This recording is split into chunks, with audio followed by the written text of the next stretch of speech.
Prologue. It's October 10th, a few miles outside of the village of Konoha, more commonly known as the village hidden in the leaves.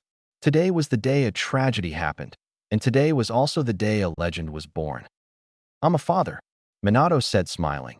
He was looking at his wife who had just given birth. The nurses that came with them were holding the baby and walking around the room. The new parents quickly turned their heads in shock when they heard a scream. What they saw shocked them.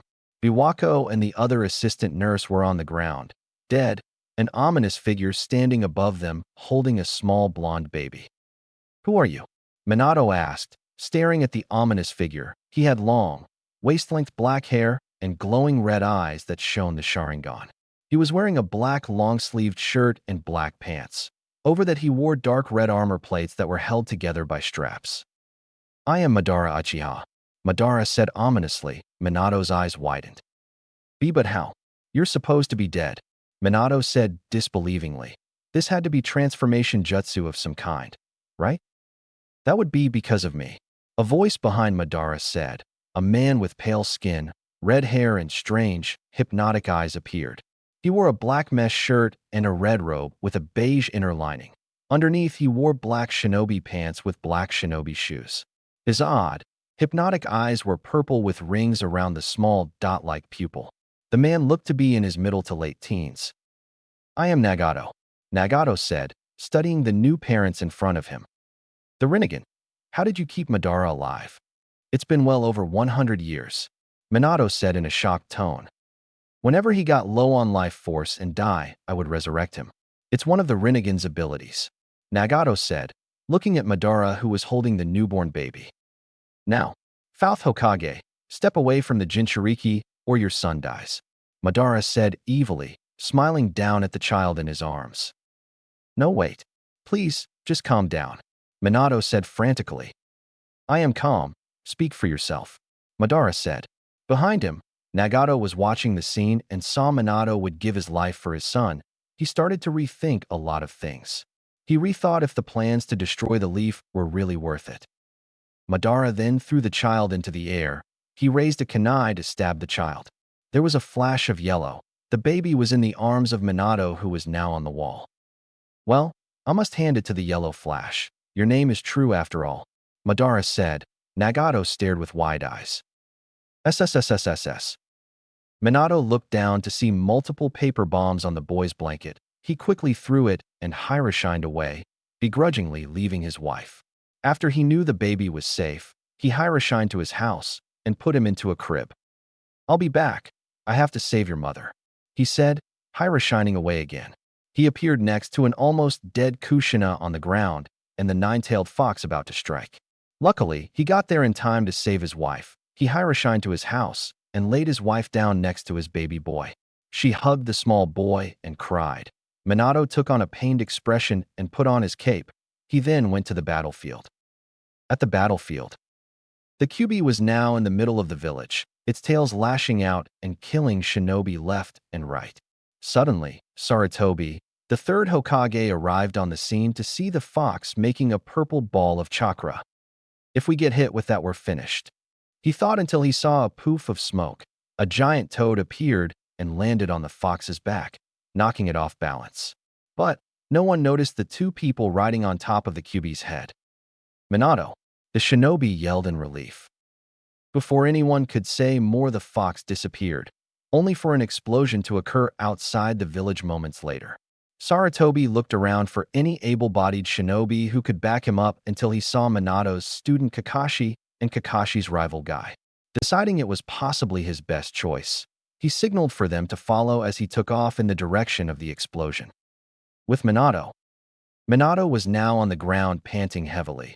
He had just transported Kyuubi, his family, Madara, Nagato, and himself miles from the village. He looked up to see Madara was now on the ground and Nagato was getting up slowly.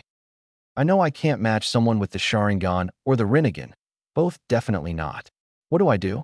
Minato thought, watching his opponents recover themselves slowly.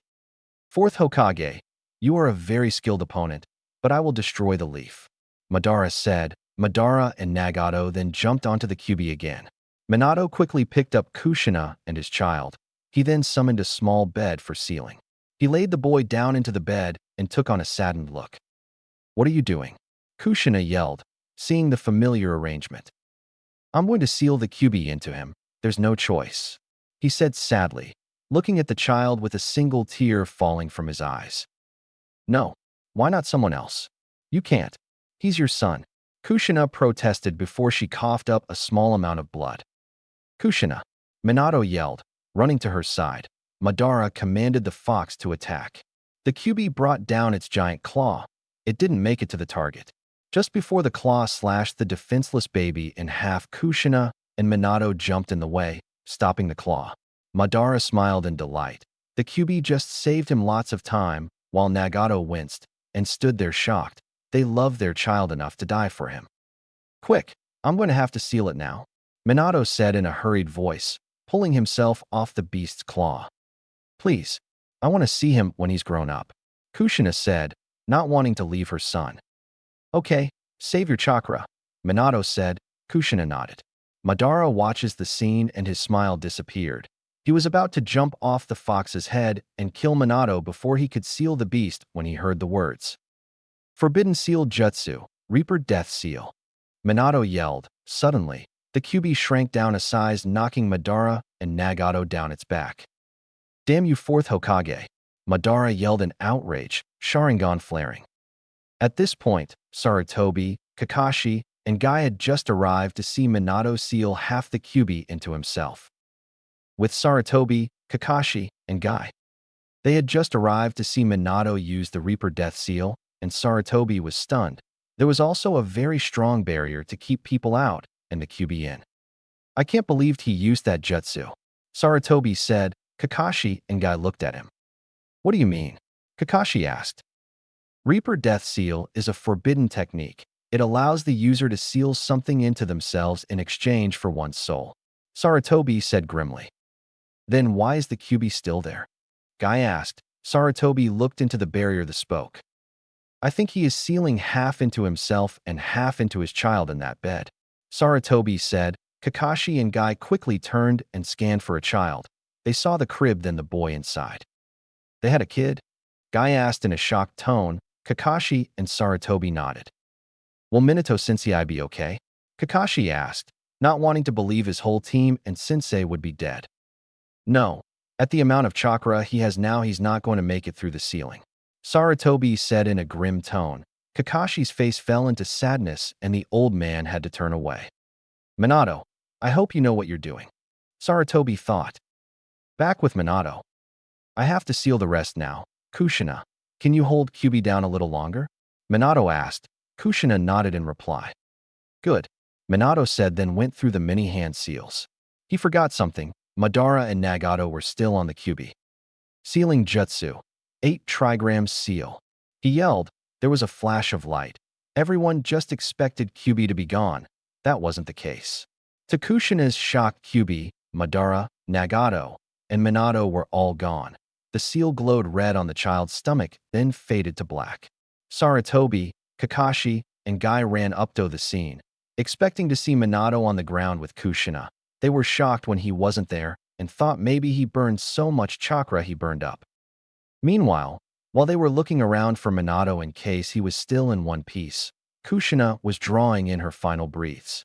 She looked to her child and saw black chakra seep into the seal and assumed it was Madara. Then purple chakra she assumed was Nagato, red chakra she knew was the QB, and then normal blue chakra, which she was shocked to know it was Minato. The three who had just arrived gave up looking and ran up to her. Sarutobi held up her head for her to speak. She coughed out blood, then spoke. "Please, take care of Naruto," she said loud enough for them to hear. They all looked to the child who was now crying. Kushina closed her eyes for the last time, and Hawan thought. "Good luck, Naruto." Kushina thought before her life faded from her reach. "I promise, Kushina," Kakashi said, taking Naruto in his arms. Guy and Sarutobi smiled at the sight. Meanwhile, inside the seal something astonishing was happening. Inside the seal? /n. I'm adding some new things into the seal. It won't be totally different, but it will have new features. They were all inside a sewer, a ginormous cage behind them. They looked around in shock and heard a baby crying. They then looked at a wall to see a large screen to see what looked like a perspective view of someone. Minato recognized the mask and gasped. Kakashi, Minato said in shock, watching his son's view of the world show on the screen. All three other beings in the seal turned to Minato, who was watching his son's view, and started to get angry. Madara walked right in front of Minato and got his attention. Hey, why did you seal us all in here? And more importantly, how did you get in here? Madara said in an angry tone. Minato looked around and noticed that they were in a sewer. I forgot you were on the QB, and I don't know how I got in here.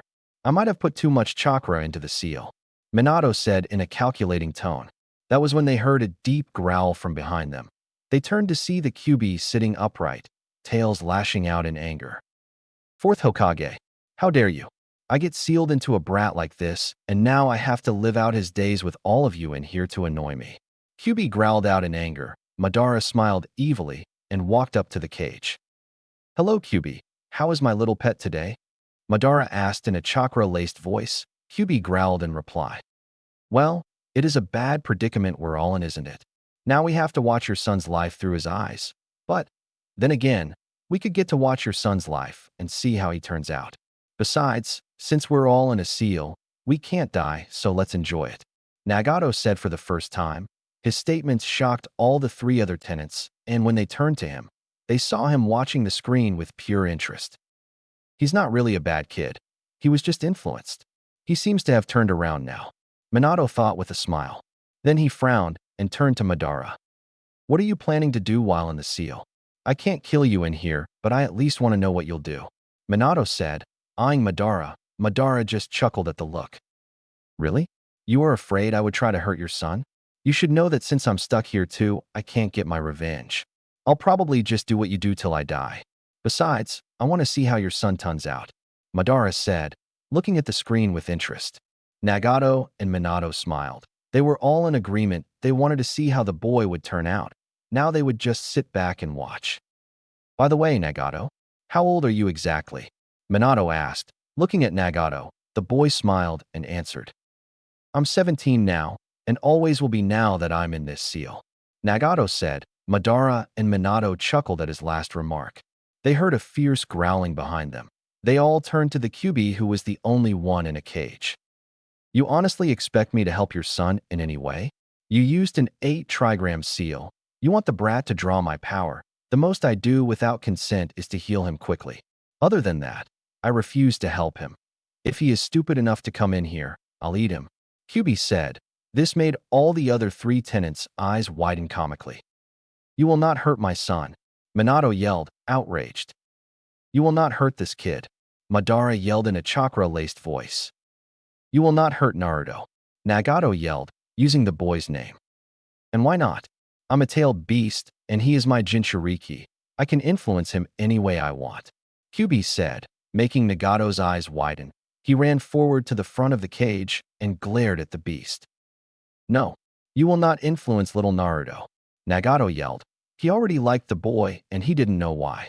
Then he noticed the QB gasp when he saw his eyes. The Rinnegan. But only old man 6 paths. How did you get those eyes? QB said in a shocked tone. Everyone was completely interested now. I don't know. I awakened them when my family.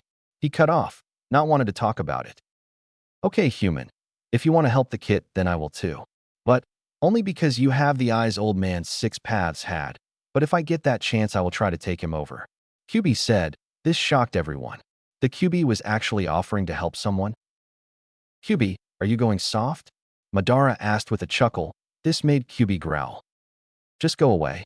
I'm going to take a nap, QB said before laying down. After a little bit, they heard a loud snoring. They all sweat dropped at the action. They all turned back to the screen and saw that Naruto was now in Sarutobi's arms at a council meeting. They decided to keep listening. As I'm sure you all know, Minato Namikaze, our beloved 4th Hokage, died, sealing the QB into Naruto here, Sarutobi said, holding up Naruto to face the crowd. They heard Naruto make a gurgling sound, then a small giggle that could only come from a baby. The three people in his mind smiled at the sound. It was the cutest thing they had ever heard. Then the smiles turned into frowns as they saw the council's reactions. There was shock, angry, fear, and some even stood from their seats and yelled, "Kill the demon!" One council member yelled, earning a growl from Minato. "Kill the Kyuubi!" Another villager screamed, earning a lot of agreement from the civilian side. The three people in Naruto's mind saw that the shinobi side wasn't acting fearful or scared. This earned a nod of agreement from Madara. "I say we let the villagers do the honors." Another person yelled, earning a scowl and small killing intent from Nagato. Of course, only people in Naruto's mind felt it. "Silence!" Sarutobi yelled, getting all attention back on him. He sat Naruto upright on the table, so he was sitting, facing the council. Naruto possibly had the best view of the room besides Sarutobi. The boy looked around slowly with small blue eyes landing on a picture of the Yondaime Hokage. Minato chuckled as the boy laughed in delight. "I wonder what he's thinking," Minato said to the others before being cut off by loud shouts. They saw Naruto had turned his head towards the sound to see the civilian side of the council yelling out more threats. "If I may interject," a person from the shinobi side yelled, getting all attention on him. Minato recognized it as Shikaka Nara. "Yes? What is it? Do you agree to get rid of that monster?" A random civilian asked harshly. Pointing at Naruto, they were all shocked when Shikaku, who was usually calm, shot some killing intent at the villager. "I was going to ask, do you understand sealing at all?" Shikaku asked in an angry voice. All the shinobi were shocked at the emotion in Shikaku's voice. "Yes, I makes him the human form of the Kyuubi. He is just the demon in disguise. We must kill him before he regains his strength." Another villager yelled. At this point, everyone felt an incredibly strong kill intent come from the door. They all turned to see a very pissed-off Kakashi walk into the room and glare at the villager. He picked up Naruto in his arms and walked over to the villager. "Does this small boy really look like the Kyuubi reborn to you?" Kakashi asked in an angry tone, holding Naruto in his arms. "It's just the Kyuubi in its human form. We must kill it," the villagers yelled, some even jumping at the boy, only to be held back by some clan heads. "Sealing doesn't work that way. He is just the container. He is not the demon." Shikaku and Kakashi yelled in outrage. This earned smiles from the three in Naruto's mind. "He's already corrupted you. He has control of your mind to make you say that." Some villagers yelled, this earning facepalms from all the people in Naruto's mind. Even Kyuubi facepalmed. "Are they really that stupid?" Nagato asked in an astonished voice. Madara and Minato could only nod. "Okay, how about this?" Shikaku said as he took out a scroll and a kunai. The people in Naruto's mind recognized that example and smiled. "There's no way they won't understand this simple sealing example," Nagato said, earning nods of agreement from Madara and Minato. "Now, I have sealed the kunai into the scroll. Try to attack me with it," Shikaku said, throwing the scroll to the villagers. Quickly, the villagers ran at Shikaku and hit him on the arm. It did nothing. "See, even if little Naruto over there carries the Kyuubi, he is just the container. The beast is inside the seal on him. It isn't Naruto himself," Shikaku said in a calmer tone. "You expect us to believe that? Even if he is just the container, the Kyuubi will possess him and kill everyone." A random villager yelled, earning yells of agreement from the rest of the villagers. Everyone in Naruto's mind facepalmed again. How is it even possible for someone to be this stupid? Nagato asked. Madara and Minato agreed. They are blinded by hatred, Minato said, earning a nod from the other two people. Silence, Sarutobi yelled, making everyone go quiet. The fourth Hokage's last wish was for Naruto to be treated as a hero. Sarutobi stated, remembering a letter he read on his desk before going to fight Kyuubi. Most of the civilian council scoffed at the wish. How can we treat a demon as a hero? A random villager said with a mocking tone. Kakashi, could you please take Naruto out of the room and into my office? Sarutobi asked. Kakashi nodded and walked out of the room, cradling Naruto in his arms. Kakashi looked down at Naruto as he was walking down the hall. I can't believe how idiotic they can be, Kakashi said softly to Naruto, staring at his features closely. You honestly do look so much like Minato-sensei. You are basically a carbon copy if you take away the whiskers, Kakashi said, chuckling at the last part. Wait, he has whiskers? Nagato asked. Don't tell me he has whiskers. Madara said as Minato was going to look at the baby boy's face on the screen. Oh, please don't tell me I gave him the whiskers. Hewg said, knowing that if the boy had whiskers he would be made fun of and be pointed out as the Jinchuriki. Minato looked at the screen and everyone screamed. No, he has whiskers.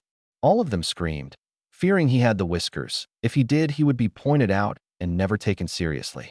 This they knew for a fact. Kakashi and Naruto were now in the office, and Kakashi sat down in a chair. He looked at Naruto again. I wonder what they'll do with you. They probably won't let you live with Shinobi, at least if they don't adopt you first. Since your father had so many enemies, you will probably keep the name Uzumaki. I wonder if I could adopt you. They probably won't let me, but I could try. Kakashi trailed off in thought. At least there's someone I can trust to try to take care of him, Minato said.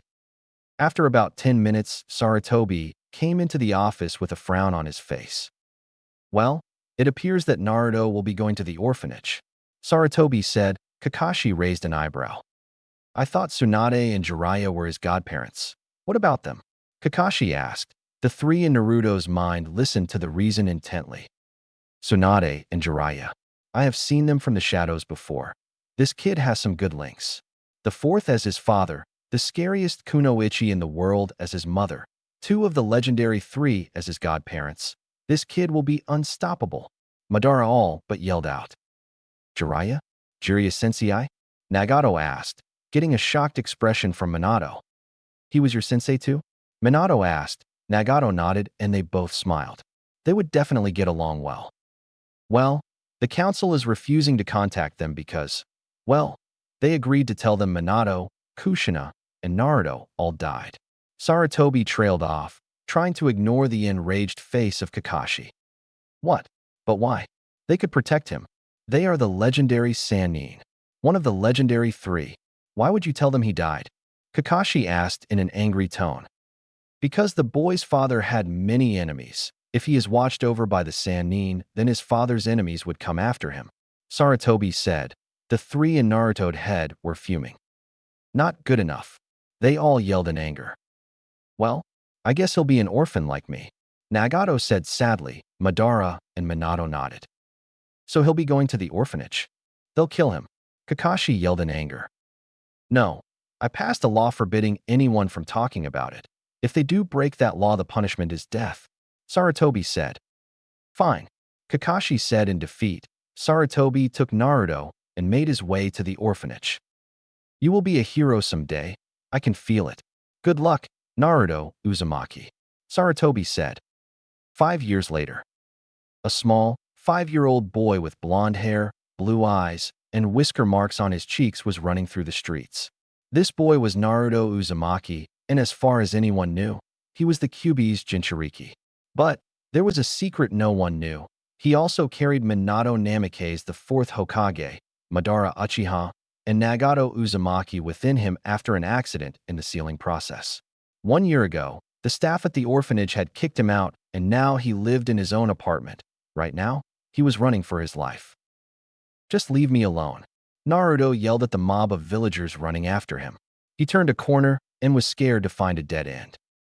Oh no, he thought. He turned around to find the villagers were coming around the corner. He was even scared more to see a few Chunin in the crowd. You're going to die today, demon, one of the Chunin yelled. Naruto just kept backing away till he felt the wall behind him. He looked up at the crowd with pure fear. He braced for the pain when he heard the whistle of a kunai being thrown. It hit him in the leg. He screamed and grabbed his leg in pain. He opened his eyes to see the kunai sticking out of his leg. He was going to pull it out when he heard more whistling noises. He screamed in pain again as several kunai hit him in the leg, arms, stomach, and one flew by his face, just giving him a bleeding cut. He couldn't move anymore. He just laid down and waited for the pain to come. The three people in Naruto's head winced as they heard Naruto's muffled screams ring out in his head. After about 5 minutes of internal screaming, they had to cover their ears when one of the Chunin in the crowd came up and bent his leg backwards, causing his to let out a blood-curdling scream. Finally, after 5 more minutes, the Chunin in the crowd were going to use a small fire jutsu on him. It wouldn't kill him, but it would give him lots of pain. They made the hand signs for the fire jutsu, And when they were about to use it, they were stopped by 4 angry faces and 1 mask, but underneath the man was fuming. "What the hell do you think you're doing?" Kakashi and Asuma yelled. A/N. All the characters look the same as in the anime. "Oh, so you're going to protect that freak?" One of the Chunin yelled, earning a boost in killing intent. "Asuma, look after Naruto. I'll deal with these people," Kakashi said in an angry voice. Asuma nodded and ran quickly to Naruto's side. Naruto's vision was very shaky. It would blur into focus then out again. Even though his vision was blurry, Naruto could make out 4 worried faces looking down on him now. One was a woman with black hair and red eyes. The second lady had purple hair and brown eyes. He somewhat recognized the other one. It was Asuma. He had brown eyes and black hair. The last one was an ENBU with a weasel mask, black hair, and Naruto could see 2 coal black eyes. He could easily tell they were all worried. "Kurenai, do you know any medical ninjutsu?" the ENBU asked frantically to the girl with black hair and red eyes. "No, I don't. Anko, do you?" Kurenai asked the girl with purple hair and brown eyes. "No, and I know the hospital won't accept him. The last time they did, they tried to poison him," Anko said with anger in her features. At this point, Kakashi was running up to Naruto. He looked down with a worried expression. Naruto was blinking very slowly, barely holding onto consciousness. "Itachi, do you have any bandages?" Kakashi asked the ENBU. "No, I don't," Itachi said in a worried voice. They all looked down at Naruto again with worried expressions. "I can't feel my leg," Naruto said between breaths. When Anko quickly grabbed the leg and twisted it forward so it would heal correctly, everyone inside and outside Naruto's mind visibly winced when Naruto let out another blood-curdling scream. Anko, Itachi, Kurenai, Asuma, and Kakashi yelled. They watched as Naruto held his leg in pain and cried out. With pained expressions, they continued to watch. "Itachi, use your Sharingan," Asuma said. Itachi nodded and activated his Sharingan, making Naruto go into a daydream-like state. The boy just stared ahead to show it had worked. He looked around at everyone who had worried expressions on their faces. He wondered if Naruto had seen anything he shouldn't have. "Do you think he saw anything that would hurt him?" Asuma asked in a concerned voice. Everyone frowned and Itachi had an idea. "Do you want me to go into his mind and see if he saw anything?" Itachi asked. Everyone nodded, looking at Naruto's sleeping face. "Okay, I will need a small amount of time," Itachi said as he looked into Naruto's staring blue eyes. Then he was in a sewer. He walked around for a little bit till he felt a powerful presence. He followed it and came into a large room. He saw a ginormous cage at the front of the room, and on the wall he saw a large screen showing what all Naruto saw. He saw himself on the screen. Staring into Naruto's eyes, he admitted that it looked pretty creepy. Then, he saw 3 people in front of the screen watching it. They all turned, and he was shocked. He saw the 4th Hokage, Madara Uchiha, and another person, possibly a teen he didn't recognize. "Hello, Uchiha," Madara said. Itachi shivered at the voice. "Hello, Itachi," Minato said happily. "Hello, I'm Nagato," Nagato said. Itachi slowly walked up to the 3 and his eyes lingered over to the cage where the cage was. Inside, he saw the 9-tailed fox staring at him with its blood-red slitted eyes. He finally made it to the 3 and stared at them. "How are you all in Naruto, and why?" he said in a slightly panicked voice. Minato saw this and tried to comfort him. "It's okay, Itachi, let us explain," Minato said. "When Kyuubi was getting sealed into Naruto, this idiot forgot we were on its head," Madara said, pointing at Minato. "And I put too much chakra into the seal and accidentally sealed myself in along with them," Minato said, smiling sheepishly. "Okay, so let me get this straight. Madara and Nagato were on the Kyuubi's head and you forgot, sealing them in along with it. Then, you pushed too much chakra into the seal and got yourself sealed into your own son along with them?" Itachi asked. All of them nodded, making Itachi's sweat drop. Itachi looked over all of them as if he was studying them until he saw Nagato's eyes. "Rinnegan," Itachi said shocked. Minato and Madara chuckled. "I had the exact same reaction," Minato said with a laugh. "Okay, so now Naruto has the Kyuubi, his father, a Sharingan user, and a Rinnegan user sealed inside him?" Itachi said, exasperated. "Yeah, yes, yep, yeah," All of the people in Naruto's seal said at the same time. Well, this is surprising, Itachi said, looking at Naruto, who suddenly appeared on the floor. He was asleep though. Huh, well that's a first, Minato said, looking at the sleeping form of his son. That's the first time he's come in here, Nagato said, walking up to the sleeping boy. He looked at his closed eyes and smiled. He's sleeping though, Nagato said. Everyone looked at the sleeping form of Naruto and smiled when Nagato started to tickle Naruto's whiskers.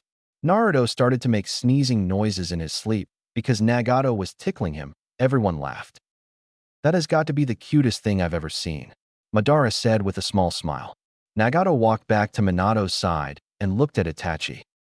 So what are doing in little Naruto's mind? Nagato asked. Itachi just smiled. I was checking to see if he saw anything he shouldn't have, like them revealing Kyuubi or seeing Kakashi massacre those people. But it appears he didn't, otherwise he would probably not be sleeping right now, Itachi said with a chuckle and a glance at the boy on the floor. No, he didn't see anything he shouldn't have. By the way, I really need to tell someone this in case it happens, but if Naruto were to ever have the Sharingan implanted into his own eyes, because of my DNA, he would be able to unlock it, then activate and deactivate it. Of course, since it's my DNA, he would be able to use it to its full power, my power actually, Madara said. Itachi's eyes widened and his mouth was gaping. Thinking of that, since I'm in here as well, he also has my DNA, so if he's pushed far enough, he could easily unlock the Rinnegan, Nagato said. Itachi started to feel like he was going to faint. Minato saw this and ran behind him in case he fainted.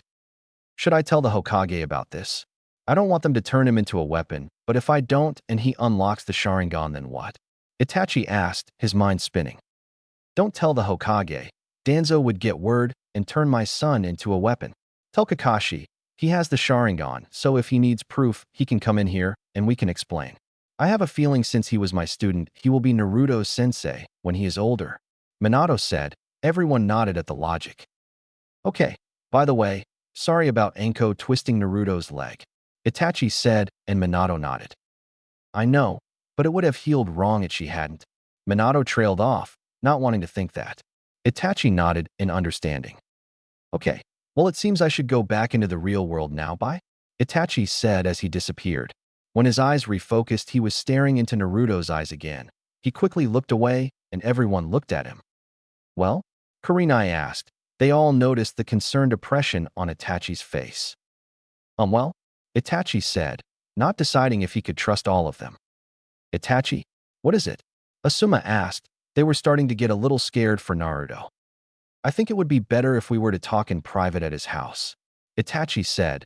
This made all of them become even more scared than before. Kakashi picked up Naruto, and they all shunshined to Naruto's apartment. Kakashi laid Naruto down on the couch, and everyone else sat in the chairs around the living room. Kakashi, can I speak to you for a moment? Itachi asked. Kakashi nodded and followed him into the kitchen. What's this about? Kakashi asked, worried. Well, I want you to go in and go into Naruto's mind. Follow the strong presence, and you'll see what I mean, Itachi said. Kakashi rushed into the living room and sat the unconscious Naruto up, uncovering his Sharingan. What are you doing? Anko asked. Kakashi ignored her and proceeded to go into Naruto's mind. Why you? Anko said. She was stopped by Itachi. Trust me. Just wait, Itachi said. He sat down next to the unconscious Naruto and stared at him, wondering what he was going to do. Kakashi felt this strong presence and was now following it into a large room with a cage in the front. Behind the bars, he saw the Kyuubi eyeing him. He looked around to see a screen on the wall showing what Naruto saw. He saw himself on the screen. In front of the screen, he saw 3 figures. He started to walk towards them slowly. When they turned around, he was shocked. Minato sensei? He asked in a shocked voice. Minato nodded with a smile, and a few tears rolled down Kakashi's face. The other 2 made themselves known by talking. Hello, Kakashi, Minato said. Hello, Cyclops, Madara said with a chuckle. Kakashi's eyes widened as he realized who it was, and he felt fear for his life. Hello, I'm Nagato, the other said. Kakashi could tell the boy was in his later teens. Minato sensei, Madara Uchiha, Kakashi said in shock. Then he looked at the other and gasped. Rinnegan. He all but screamed. Minato chuckled. That was the same reaction Itachi and me had, Minato said with a laugh. What are you all doing in Naruto? Kakashi stuttered out through his shock. When Kyuubi was getting sealed into Naruto, this idiot forgot we were on its head, Madara said, pointing at Minato like before. And I put too much chakra into the seal and accidentally sealed myself in along with them, Minato said, smiling sheepishly. Kakashi's sweat dropped. So Naruto has Madara Uchiha a Sharingan user, Nagato a Rinnegan user, Kyuubi, and his own father sealed into him? Kakashi said, dumbfounded. No wonder Itachi wanted him to see for himself. Yeah, yes, yep, yeah. All of the people in Naruto's seal said at the same time. By the way, because Naruto has me sealed inside him, if he ever has a Sharingan implanted into his eyes, he will be able to unlock the Sharingan, then activate and deactivate it. Also, since I'm in here, he has some of my DNA. That's how he could unlock it and use all of its power, or use the power I have in my Sharingan. Madara finished. Kakashi felt like he had to lie down. Thinking of that, since I'm in here as well, he also has my DNA, so if he's pushed far enough, he could easily unlock the Rinnegan, but only if he is under too much stress. Nagato said. Kakashi felt like was going to get sick or pass out. Minato, seeing this, rushed behind Kakashi like he did Itachi in case he passed out. Well, that is a lot to take in one day. Itachi had the same reaction you are. I thought he was going to faint. Minato said to Kakashi. Will you three please stop trying to invite people in? First that Uchiha brat, and now Cyclops. I'm never going to take my nap at this rate. Kyuubi said in an annoyed tone. Everyone's sweat dropped. Well, I guess I have to go, Kakashi said before leaving Naruto's mind. When he came out of Naruto's mind, he quickly looked away and covered his Sharingan. He looked up to Itachi and nodded quickly. Will you two tell us what's wrong? Asuma said, finally getting annoyed. Kakashi and Itachi looked at each other. They weren't sure if they could tell them.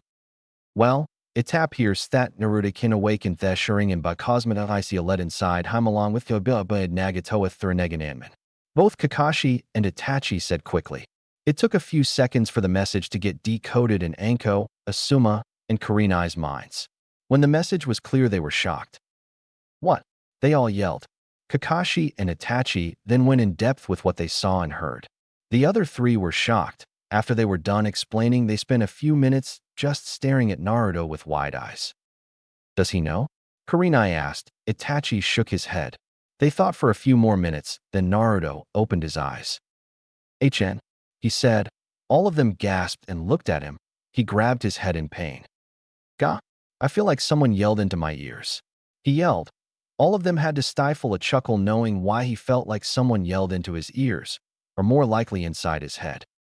Are you okay, Naruto? Asuma asked. Naruto nodded, still holding his ears. How about we take you out for ramen?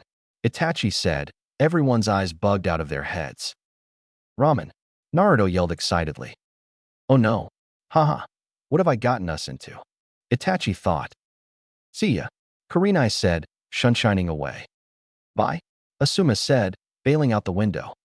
I have to go now, Kakashi said, running out the door.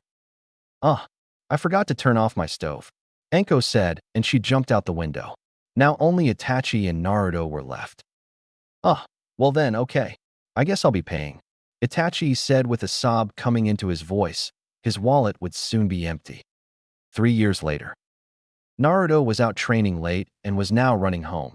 He was passing the Uchiha compound when he heard a scream. Who was that? I have to check it out, he thought as he ran into the Uchiha compound.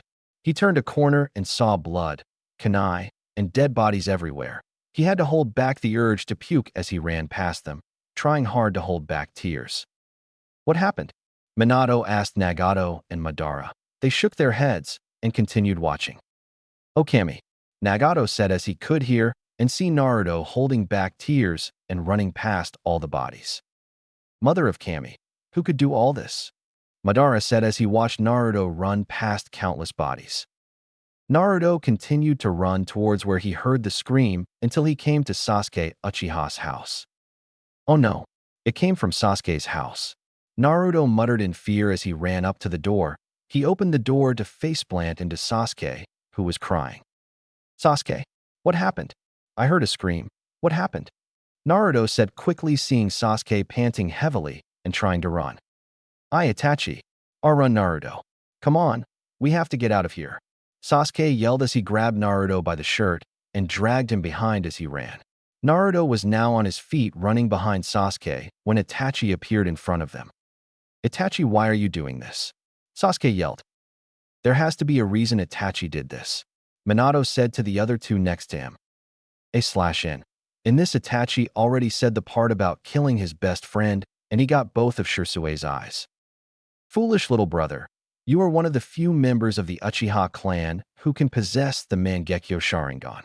If you wish to exact your revenge on me someday, then foster your hatred and face me when you have the same eyes as I do, Itachi said. Then he appeared behind Sasuke and touched his pressure point, knocking him out cold. Then he turned to Naruto. Naruto started to back away with fear clear in his eyes. Itachi made his slow advance. Please don't kill me. Itachi, please.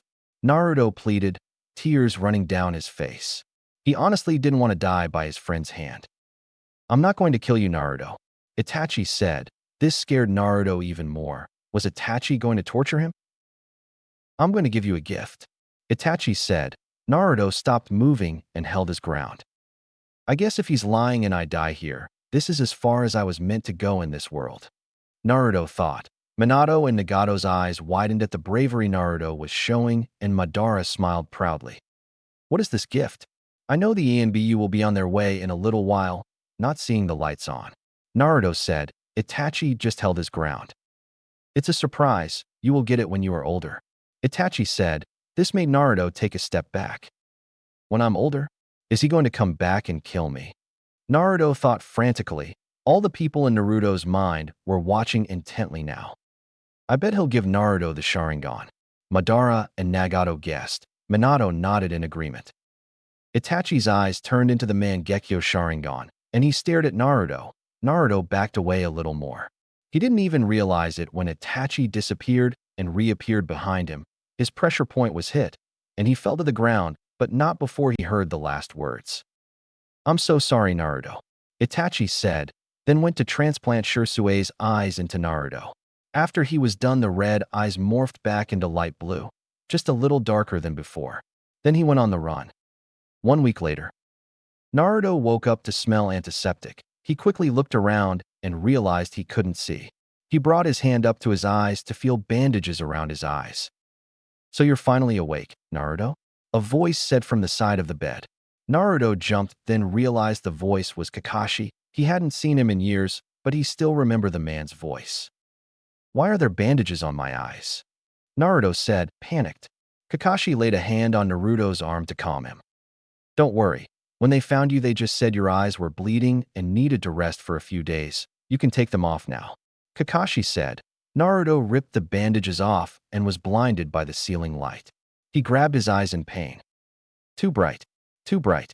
I'm blind, Naruto said loudly, holding his head in pain. Kakashi's eye widened in realization and started to think of what to say. Naruto, can you open your eyes and look at me? Kakashi said. Naruto squinted his eyes at Kakashi, and it got better after a little bit. He opened his eyes fully, and Kakashi gawked. Was it just him, or were Naruto's eyes darker? Naruto, can you tell me what happened? Kakashi asked, already having an idea what transpired. I heard a scream and ran into the compound. There were dead bodies everywhere. I ran to Sasuke's house and ran into him running away. He said Itachi was coming to kill us and to run. We ran up the street, and Itachi appeared in front of us. He said that Sasuke had to foster his hatred and come back to face him when he had the Mangekyo Sharingan. Then he knocked out Sasuke and walked up to me.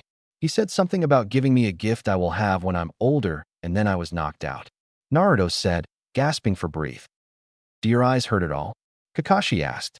Naruto nodded. Yeah, my eyes sting, but it's going away, and everything is so much clearer than it was before. What did he do to me? Naruto said. Kakashi decided to wait till Naruto was older to tell him. I don't know. I guess we'll find out when you're older, won't we? Kakashi said with an eye smile. Is Sasuke okay? Naruto asked. Kakashi nodded. Yes, he's fine. In fact, he went back to the academy yesterday, Kakashi said. Naruto sighed in relief. When can I get out of here?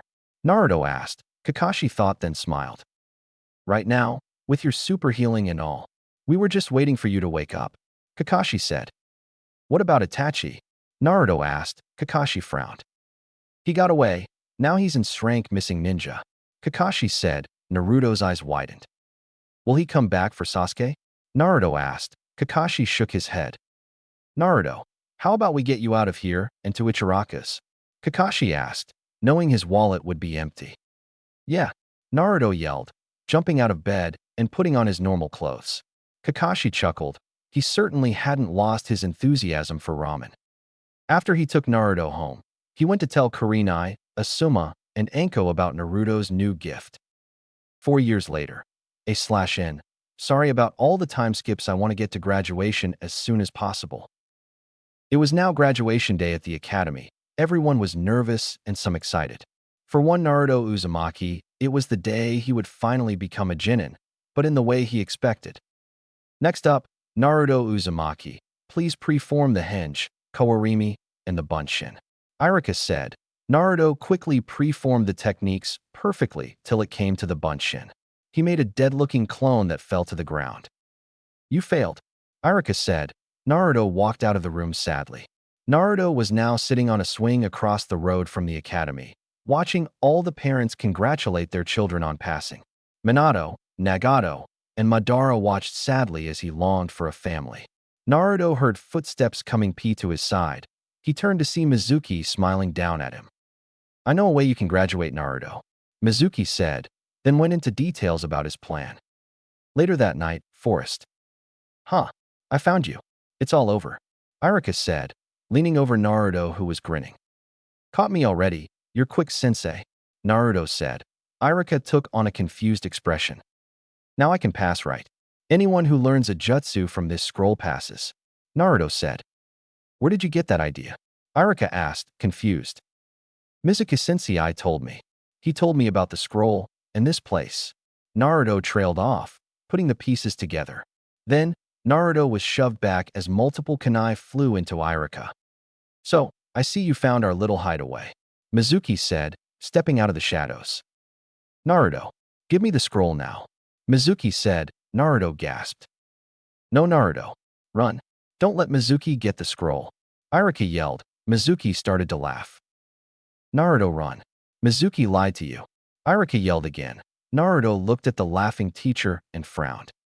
You want to know who's really lying? They've been lying to you your whole life, Naruto, Mizuki said. Naruto took on a confused look. No, Mizuki, Irika yelled. 12 years ago the Kyuubi attacked our village. It couldn't be killed, so it was sealed into the best thing. A newborn baby. That baby was you. You are the nine-tailed fox. Die, Naruto, Mizuki yelled as he threw the Fuma shuriken on his back.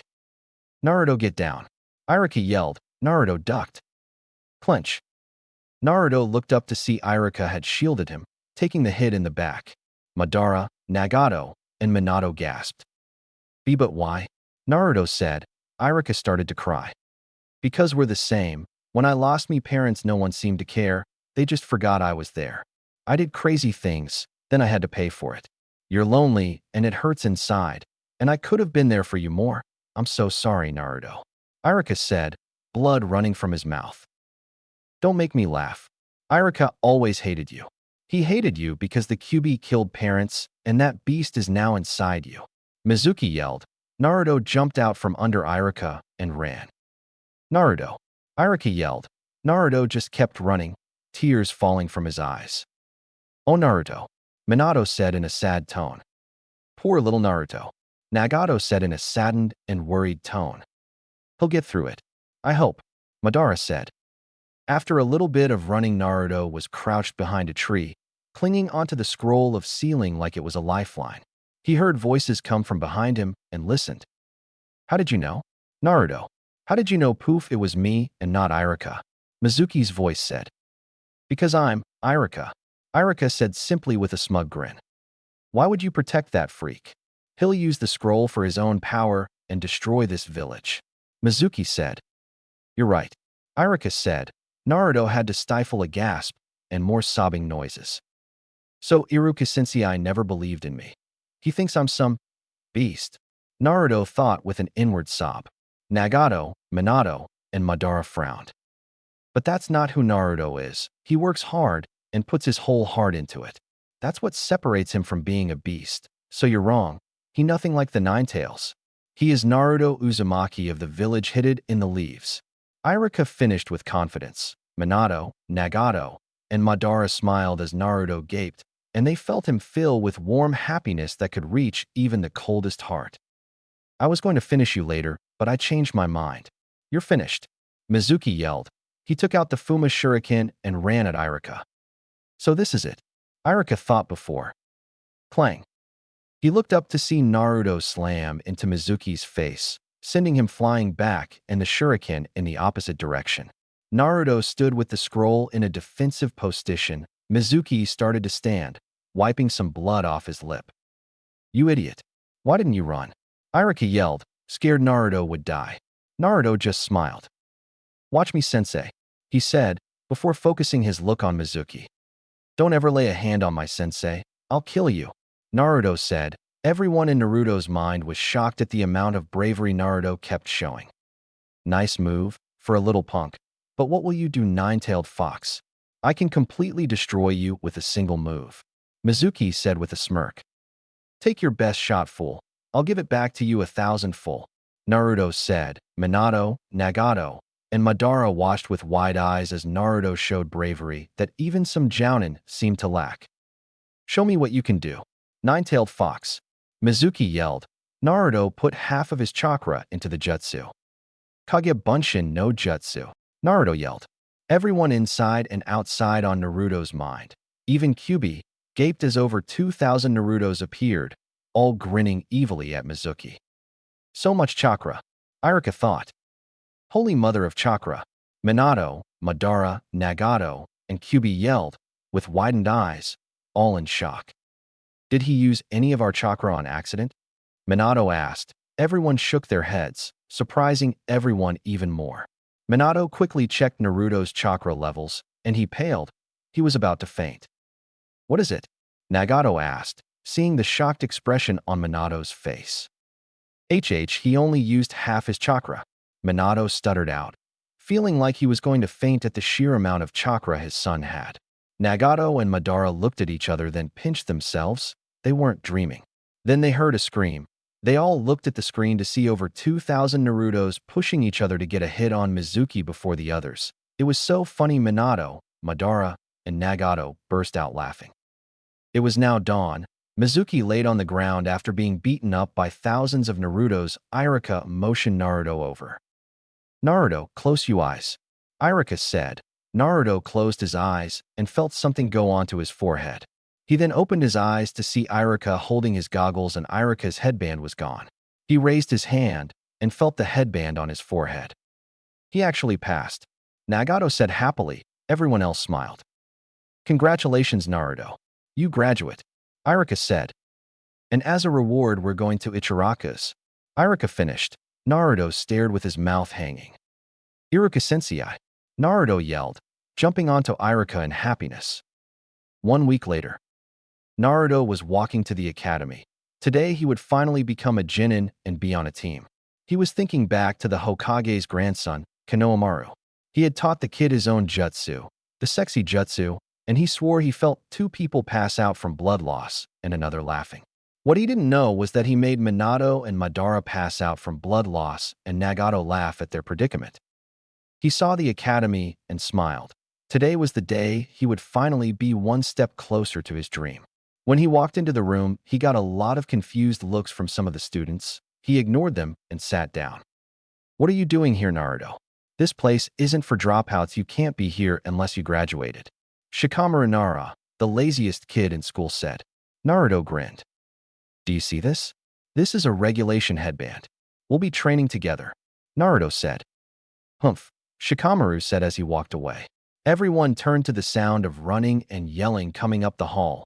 They all turned to see Sakura Haruno, Naruto's crush, and Ino Yamanaka run into the room. I'm first, they yelled.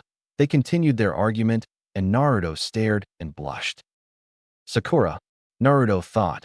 Nagato, Minato, and Madara chuckled at Naruto's train of thought. Sakura turned and smiled. She's smiling at me. I think she likes me in this headband. Naruto thought. All three chuckled again. Sakura ran down the rows, and Naruto jumped from his seat. In meeting room. Promising new student Sasuke Uchiha. Is that him? Asuma asked, looking at a crystal ball. Sarutobi nodded. He's the only survivor left of the Uchiha clan. Kurenai said. That's right. Sarutobi said. The crystal ball's view then shifted over to Naruto, who was on the floor. Naruto, Kakashi, Asuma, Kurenai, and Anko thought. They all remembered the conversation years earlier. Flashback.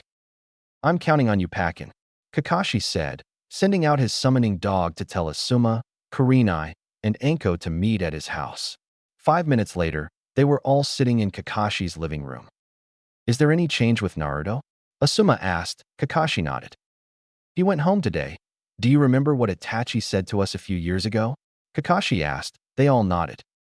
Yes, if Naruto ever gets the Sharingan transplanted into his eyes, then he will, Kurenai said, trailing off. Her eyes widened as the information rang through her mind. No, he didn't, Anko said, shocked. Yes, he did, Kakashi said. Does Naruto know? Can he activate it? Asuma asked. Kakashi shook his head. No, he doesn't know, and no, he will unlock it like any other Uchiha member would, Kakashi said. What do his eyes look like now? Kurenai asked. They are still blue, but they're darker than before, Kakashi said. Everyone sat in silence for the rest of the small meeting. Flashback end. Hey Sakura, Iwa, Naruto said before being shoved down with a thud. The people watching through the crystal ball winced. Move it. Good morning, Sasuke. Mind if I sit next to you? Sakura asked. Sasuke. It's always about Sasuke, Naruto thought, gaining a chuckle from the three people in his mind. Clunk, clunk. Sasuke opened his eyes to see Naruto crouching on his desk, growling. The people in Naruto's head and the crystal ball chuckled. Naruto, hey, stop glaring at Sasuke, Sakura yelled.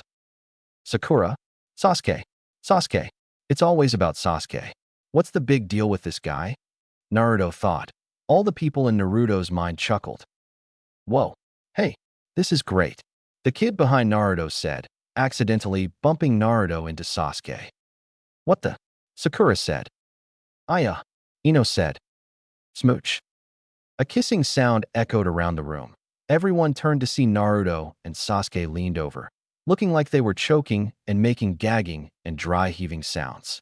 The Jounin watching from the crystal ball laughed, and the people in Naruto's mind laughed harder. They stopped when they felt killing intent raise against Naruto. Naruto started to turn scared. Naruto, you are so dead, Sakura said, cracking her knuckles. Whoa, hang on. It was an accident, Naruto said, raising his hands in a placating manner. You're finished, Sakura said. Hang on, Naruto yelled as the girls made their advance. He let out a scream of terror, and he was sucked under the girls and to the ground to be beaten up. It reminded everyone of a whirlpool sucking someone up. All the boys in class saluted Naruto in respect. He was a good man, Kiba said. This gained a long laugh from all the Jounin watching. 10 minutes later. I will now announce the teams, Irika said, naming off the teams.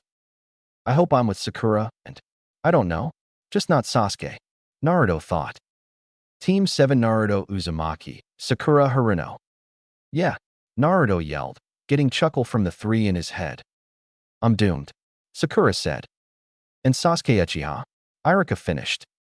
Yeah, Sakura yelled. I'm doomed, Naruto said. Everyone in Naruto's head burst out laughing. He's with the girl he likes and the guy he hates, and the girl he likes the guy he hates. Nagato yelled out, howling in laughter. This made the other two laugh more. Team 8 Hinata Hyuga, Kiba Inuzuka, and Shino Aburame. Irika continued. Team 10 Ino Yamanaka, Shikamaru Nara, and Shuji Akamichi. You will meet your Jounin senseis after lunch. Irika finished. The second generation of the Ino Shikacho trio. It seems Naruto's class is full of clan heads, Minato said. Madara nodded, eyes wide. After lunch. Team 7 was now waiting for their sensei to arrive. The other Jounin had come and gotten their teams already. Naruto noticed the two Jounin who he assumed were Kurenai Yuhi and Asuma Sarutobi. He had heard them say their names to their teams, were giving him looks like they knew him. He didn't recognize them. If he did know them, then they had changed too much for him to recognize them. After about 2 hours, the door finally slid open. A man with silver hair and a mask popped in. It was Kakashi, but he couldn't recognize him. Team 7, meet me on the roof in 5 minutes. Kakashi said. The genin hurried to the roof. Okay, now for introductions. My name is Kakashi Hitaki. I like and dislike many things. I haven't thought about a dream. And I have lots of hobbies. Kakashi finished. The genin sweat dropped. You next, Pinky. Kakashi said. Sakura frowned and started. My name is Sakura Haruno. What I like. I mean the person I like is looks at Sasuke. My hobbies are looks at Sasuke and giggles, and my dream for the future is looks at Sasuke and squeals. Sakura said. And what do you hate?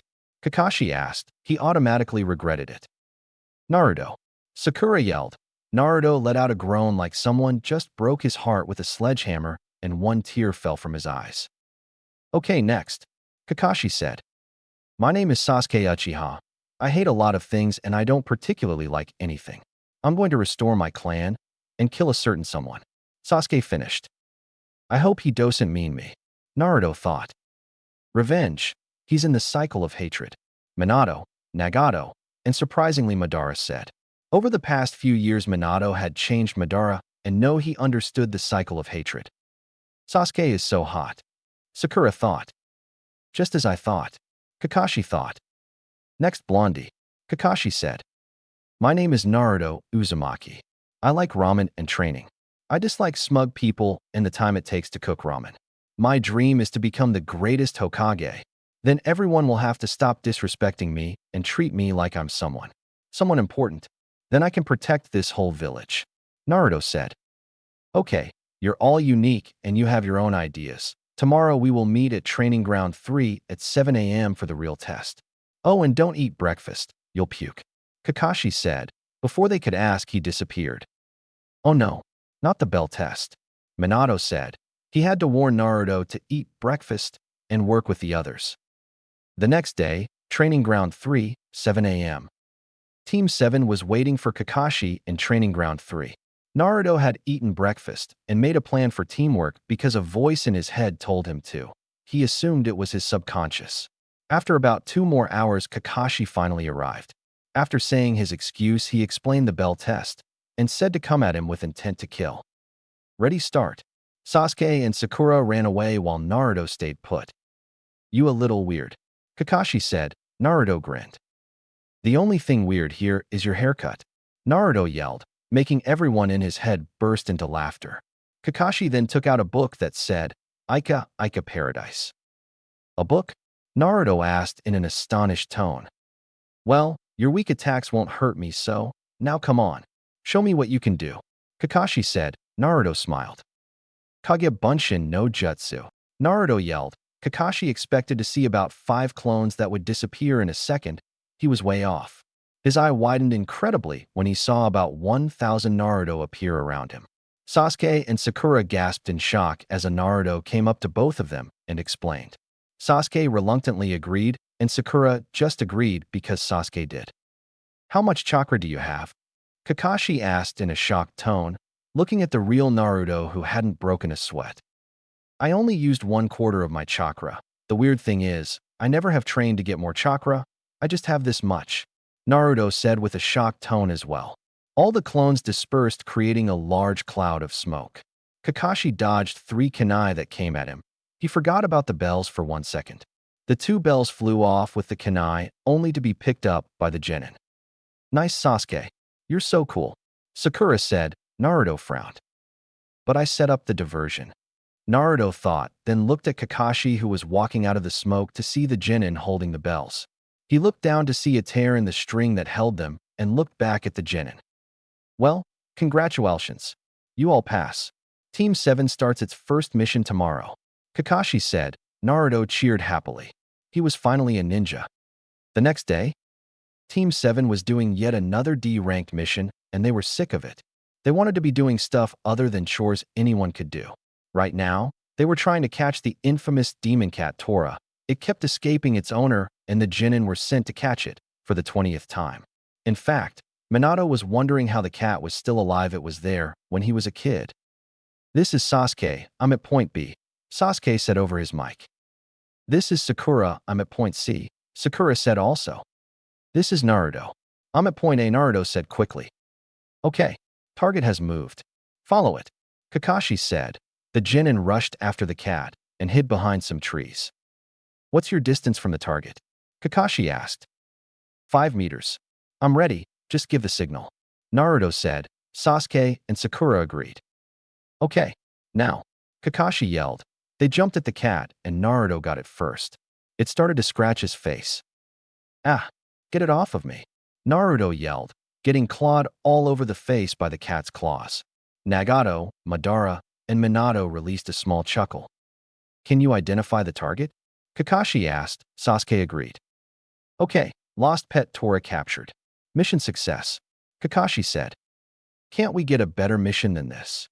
"I hate cats," Naruto yelled, making everyone go deaf for a minute. Hokage's tower lobby. Team 7 reporting in.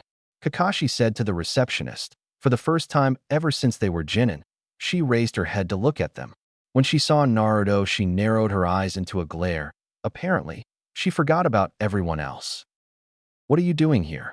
Get out before I call the ANBU," she said. Sasuke and Sakura looked confused and looked at Naruto. "That's it. I'm calling the ANBU demon," she said. She stopped when she felt a killing intent directed at her. She turned to see Kakashi looking at her. "Don't worry, Kakashi. I'll get that demon out of your hair so you can see the Hokage," she said. "He is part of my team. I suggest you let us through or you'll be fired and executed," Kakashi said. She nodded quickly and let them through. 5 minutes later, after Hokage's speech. "Can't we at least get a C rank?" Naruto asked. Sarutobi went into deep thought. At that moment, teams 8 and 10 and another with a sensei in tights walked in. "Hey guys," Naruto said, smiling. Kakashi saw that behind it something was bothering Naruto. He walked over to Kurenai, Asuma, and Guy and told them about earlier. They were angry at the treatment Naruto still got, even after possibly saving the village. They all looked at him. He was smiling and talking to everyone else. They would ask him if he was okay later. All the teams are here. They do have enough experience for AC rank. If I send all of them, then they will all get more experience," Sarutobi thought. Then he smiled. He thought it was fate that teams Kakashi, Kurenai, Asuma, and Guy walked in at the same time. "I have come to a decision. You will all be going on a C-ranked mission together. You will be escorting and guarding Tazuna, a bridge builder, to the land of waves, and guard him while he finishes the bridge." Sarutobi finished. The genin looked at each other, then nodded in agreement. One of the genin on the new team scoffed like he was better. He had white eyes like Hinata and brown hair. "Okay, send him in," Sarutobi said. A man smelling of sake walked in. He wore civilian clothing and looked slightly on the drunk side. "A bunch of snot-nosed brats?" Tazuna said. "A/N. I thought I would add humor into the next part. Enjoy." "And you, the little one with the idiotic-looking whiskers. You really expect me to believe you're a ninja? And take those whiskers off. No one will take you seriously when you wear them," Tazuna said. Naruto took on a confused expression and gawked. The people in Naruto's mind face-bombed. They knew this was coming. "But I'm not wearing whiskers. I was born with them on my face," Naruto said in a confused tone. This shocked the genin from the new, unknown team. "Really? No one is born with whiskers. Now stop messing around and take them off," Tazuna said. Everyone looked at Naruto, who looked slightly shocked. "But I'm not kidding. I'm not wearing whiskers," Naruto said in a stunned tone. This guy needs to sober up, Naruto thought. "I said, quit kidding with me. You're wearing whiskers, and it's weird. Take them off," Tazuna said. Everyone started to think Tazuna was too drunk for his own good. Naruto had an idea. "Would you like me to do a transformation so I don't have my whiskers?" Naruto asked. This shocked everyone. "No, I want you to take them off," Tazuna said. Naruto just sighed and did the hinge. Only the ninja in the room knew he did the transformation jutsu. When the smoke around Naruto disappeared, everyone gasped at how he looked. The genin looked at the picture of the yondaime, then then back at Naruto. The resemblance was insane. The Jounin in the room already knew who Naruto's father was, but were still shocked by the similarities between the two. Naruto, without whiskers, could very well be a clone of the Yondaime when he was young. Actually, Naruto, that won't be necessary. Please undo the henge.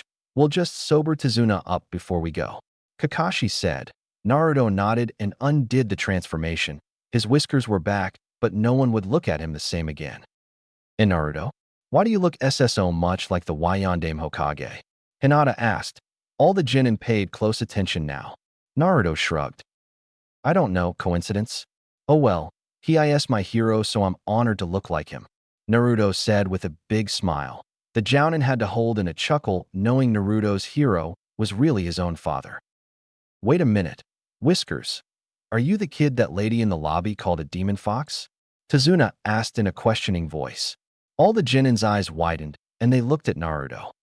Well, it looks like someone is going to Ibiki. All the Jounin and Hokage thought. Hey wait, that reminds me. Naruto, why did that lady in the lobby call you a demon and try to call the ANBU? Sakura asked. This shocked all the other teams. Naruto froze. It was so obvious that even the Genin could see it. Naruto lowered his eyes sadly to the floor for a minute, then looked up. He smiled, shocking the adults in the room. He thought of an excuse. Well, maybe she thought I was going to kill her with my pranks. My pranks are known as killer, and it takes a lot of cunning to come up with them. Naruto said, grinning his usual grin. All the Genin seemed to accept that except for the secret geniuses, Shikamaru and Neji. That was a good excuse. Nice going, Naruto. All the adults in the room thought. They could even back up his excuse. Okay, we'll meet at the gate in 1 hour. Kakashi said. All the Genin nodded and left. Kakashi, Kurenai, Asuma, and Guy walked behind Naruto and then went up to him. Naruto, are you okay? Kakashi asked. Naruto grinned. Yeah, I'm fine now. They didn't suspect a thing. Naruto whispered so only the Jounin could hear. They all smirked as his enthusiasm was back. Okay, now go pack. Be at the gate in an hour. Kurenai said. Naruto nodded and ran off. Kurenai, Asuma, Kakashi, and Guy all shined to their houses to pack. When they were done, they all met in Kakashi's living room. Asuma and Kurenai were shocked to see Guy, the leader of the new and Unkon team there. What is Guy doing here? Kurenai asked. Kakashi looked at her. Don't worry, he knows about Naruto's gift. You know, it's honestly hard to believe that Naruto has the Sharingan, but I'm reminded he does because of the darker color in his eyes and the glint. That mischievous glint in Naruto's eyes that also belonged to Shisui. Kurenai said. Asuma, Kakashi, and Guy nodded in agreement. Do you think he'll have the Kodoame Tsukumi like Shisui did? Asuma asked. Kakashi went into deep thought. I have a feeling he will. I just hope we find out and help him control it before he accidentally commands someone to act like a dog or something. Kakashi said with a chuckle. This made the others laugh. I guess only time will tell. Asuma said. The other three nodded. 1 hour later, front gate. A/N. I'm going to make this Team 9/Team Guy's first combat mission. They will be new to it, and more like Naruto's class on this one. Also, they all now know each other. Before the Jounin Kamitai introduced the Melves. Teams 7, 8, 9, and 10, and Tazuna were waiting at the front gate for the Genin senseis when there was a puff of smoke. Yo, Kakashi said. Naruto looked shocked. No, it's the end of the world. You actually arrived on time. Naruto yelled. He then clutched his chest and fell to the ground in a fake heart attack act. Everyone burst out laughing. Even the people in Naruto's head, Kakashi, Sasuke, and Neji, which they met on the new team. Naruto then got up with a grin on his face. All right, let's head out, Guy said. He and Kurenai were still chuckling at the act Naruto had just put on. Then they all headed out. After a little while of walking down the road, the Jounin noticed something. A puddle when it hasn't rained for days? Kurenai asked. The three Jounin nodded. Let's see how the Genin do.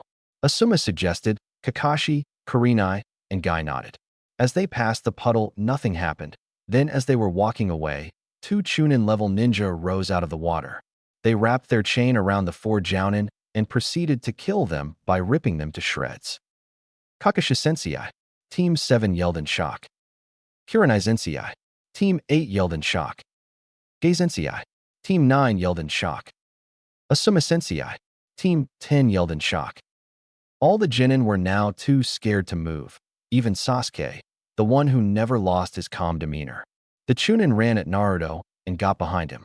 Everyone froze when they felt a powerful chakra.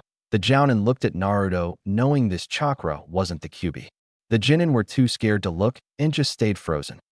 Sensei, Yondaime, Lord Fourth, Kakashi, Asuma, Karini, and Guy said in order, remembering the feeling of the chakra.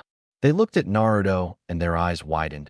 They could see what appeared to be the fourth standing behind Naruto, looking down at him like he was guarding him. The figure then disappeared, and Naruto jumped forward, trying to get away from the Chunin. He then made a hand sign, recognizing it. Asuma and Karini tried to intervene, but were stopped by Kakashi. Kage Bunshin no Jutsu, Naruto yelled. He pushed his little chakra as he could into the jutsu, and 50 Naruto clones appeared around the Chunin. The Naruto's attacks ended up knocking them out, and the Jounin then hopped down from the tree they were in. Kakashi Sensei, Team 7 yelled in relief. Kurenai Sensei, Team 8 yelled in relief. Gei Sensei, Team 9 yelled in relief. Asuma Sensei, Team 10 yelled in relief. The Jounin nodded in acknowledgement, then looked at Naruto. Good job, Naruto. How did you make so many clones? Asuma asked. Naruto just shrugged. I put in as little chakra as I could, Naruto said. The Jounin's eyebrows rose till Kakashi explained. When he uses about 1/4 of his chakra, he can get 1,000 clones. Kakashi said. The other three's jaws dropped, and they looked at Naruto, who was now talking to everyone else. The Jounin smiled till they heard. Naruto, you idiot. Why do you have to try to act cooler than Sasuke? No matter how strong you get, you will never beat Sasuke. Sakura and Ino yelled in unison. Naruto swore they had planned that. But I wasn't, Naruto said before being cut off. Don't lie, idiot. You are not smart, and you are not strong. I don't even know how you became a ninja. You'll never become Hokage. Sakura and Ino yelled again. Come on, they had to have had that planned or something. Naruto grit his teeth and turned away. He walked up the road a little and turned with sheer determination in his eyes. I will show you all I can become Hokage. I will show you all. I'll get strong and prove it to you, whatever it takes. To be Hokage, that is my dream. I never go back on my word. That's my ninja way, Naruto said. The genin laughed, and the Jounin's mouths were gaping. He's so much like his father it's not even possible, Kakashi said. Karini, Asuma, and Guy nodded. They all started to walk again after interrogating Tazuna. After about 4 more hours, they decided to set up camp and move on the next day. The next day?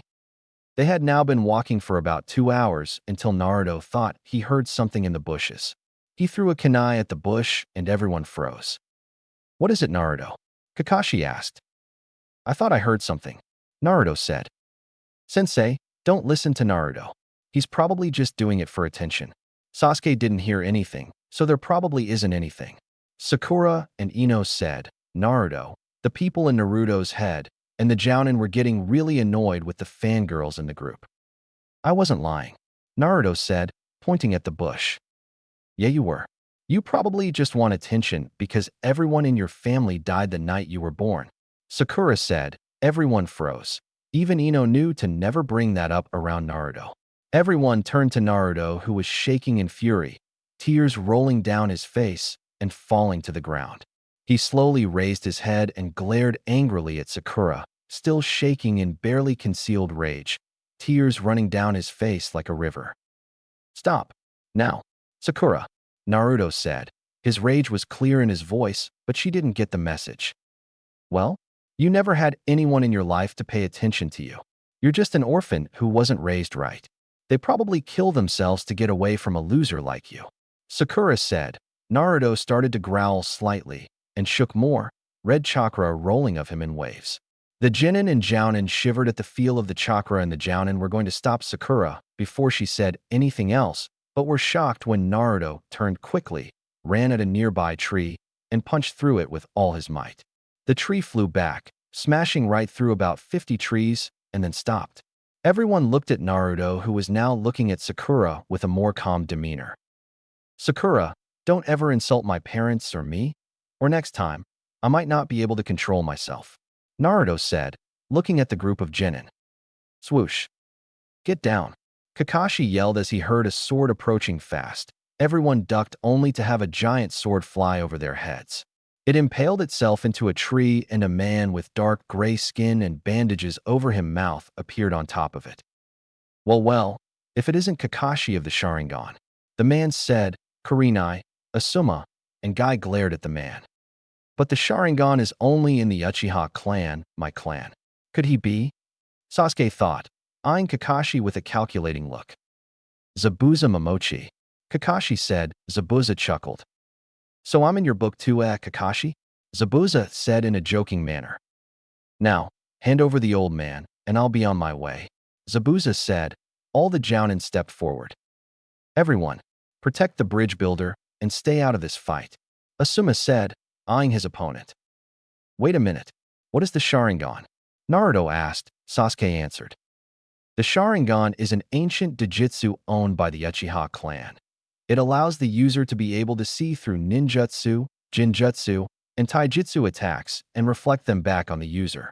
But there is a lot more to the Sharingan than meets the eye. Sasuke said. Sakura and Ino squealed in delight, and Naruto processed the information. That's only the tip of the iceberg, kid. You haven't even scratched the surface. Zabuza said. Naruto eyed Kakashi. So Kakashi-sensei has the Sharingan? Naruto said to Sasuke, unsure. Sasuke shrugged in response. The fangirls eyed Naruto and scoffed. See, Naruto, you can't have the Sharingan, so you'll always be a loser. Nothing is better than the Sharingan. Without it, you'll never be better than Sasuke. Ino and Sakura stated. Naruto frowned, and the Jounin inwardly smirked. He can't have the Sharingan? Oh, well, we'll see about that soon enough. The Jounin thought, having a feeling that Naruto would unlock it in this mission due to stress. Kakashi uncovered his eye, and everyone gasped. That's the Sharingan, Naruto said. The eye looked kind of cool and scary to him. Everyone, stand around Tazuna. Stay out of this fight. We can take him down. Kurenai said. She would soon be proven wrong. We'll see about that, Zabuza said. Then he disappeared only to reappear behind all 9 genin. They all gasped. Kurenai and Asuma were there in a second. They stabbed the ninja only for him to turn into water. Suddenly, they heard the words. Kirigikure no Jutsu, Zabuza said. Suddenly, mist filled the entire area. They couldn't see a foot in front of them. Madara, try to send some of your chakra into Naruto. If my idea works, it will help him unlock his Sharingan sooner and help him in this fight, Minato said frantically. Madara nodded. Okay, I'll give him some and help him unlock it, and if my idea works, I can fuse my DNA with him a little more to give him the eternal Mangekyo Sharingan, if he ever gets the normal one. My DNA will help him with his Sharingan. I'm glad fusing a little bit doesn't affect his appearance. Otherwise, he would look like a fox from QB right now, Madara said, sending some of his chakra into Naruto. Naruto felt a power spike in him and spaced out for a little bit. When he refocused on what was happening, he heard his sensei's words. Just run. You can't win this fight. If you run, the water clone can't follow you. Kakashi yelled. Naruto started to realize that all 4 Jounin were trapped inside water prisons. Sasuke thought he saw an opening in Zabuza's defense and ran at him. 1 second later, he was on the ground with a foot on his chest. You little kids just try to act like ninja. You don't know what it's like to be a real ninja. You're just pretending, Zabuza said. He shoved down on Sasuke, making him yell in pain. Let go of Sasuke. All the genin, especially the fangirls, yelled. Zabuza just chuckled. You brats don't deserve to wear those headbands, Zabuza said. He shoved down his foot again, knocking the wind out of Sasuke. All the Jounin frowned. Stop right there, Naruto yelled. He pushed little under half his chakra into the shadow clone jutsu. 2,000 Narutos appeared. Holy crap, Asuma and Kurenai yelled. Kakashi and Guy just stared. Zabuza looked around in slight fear, then smiled. There's no way a brat like you could summon this many shadow clones. Not even a Kage can. These are just illusions, Zabuza said. Then all the Narutos ran at him. He expected them to fly through them until they were dogpiled on top of him. He pushed off with his sword, and all the clones flew back, exploding. He almost got him. He has so much youth in him. Guy said, "What are you? To have so many clones. How much chakra do you have?" Zabuza yelled in slight fear. "I just used a little under half of my chakra," Naruto said. Zabuza, Kurenai, Guy, and Asuma's jaws dropped. They stared at Naruto and didn't see any sweat. He had done that without any trouble at all. Zabuza then ran at Naruto, sword in hand, hoping to slice Naruto in half. The Jounin stared with widened eyes as Naruto grabbed his eyes in discomfort. At last second, Naruto dodged the attack. They watched as he looked at his hand and his eyes widened. He stared at his hand like it had grown another finger. They continued to watch as Naruto dodged attack after attack, and it started to click into place. Zabuza was getting mad that a new Genin was able to dodge him so much. "How do you keep dodging me, brat?" Zabuza said. Naruto looked astonished. "I don't know," Naruto said. Zabuza tried to hit Naruto again. Naruto then ran for the water prisons to see the real Zabuza with 3 clones next to him. He turned around and avoided another hit. His vision seemed so much clearer. What was he doing right? "Shikamaru. Shadow," Naruto yelled, avoiding another hit. Shikamaru got the message and trapped a clone in his shadow. He moved his arm, making the clone release the prison on Asuma. "Hinata. Byakugan," Naruto yelled. She nodded and killed another clone with Jukin, releasing Kurenai. "Sasuke. Shuriken," Naruto yelled, dodging yet another attack. This time, Sasuke threw the shuriken at Naruto, hitting the target. The clone fell into water. "Bushy brows. Taijutsu," Naruto yelled. Lee ran forward, kicking the clone and releasing Guy. Naruto then threw multiple kunai and shuriken at the real Zabuza. He couldn't catch them all and let go. Now, all the Jounin were free and ready to fight. Suddenly, 2 Sinbon flew from the woods and impaled Zabuza on the neck. He fell to the ground dead. Guy felt his pulse. He was dead.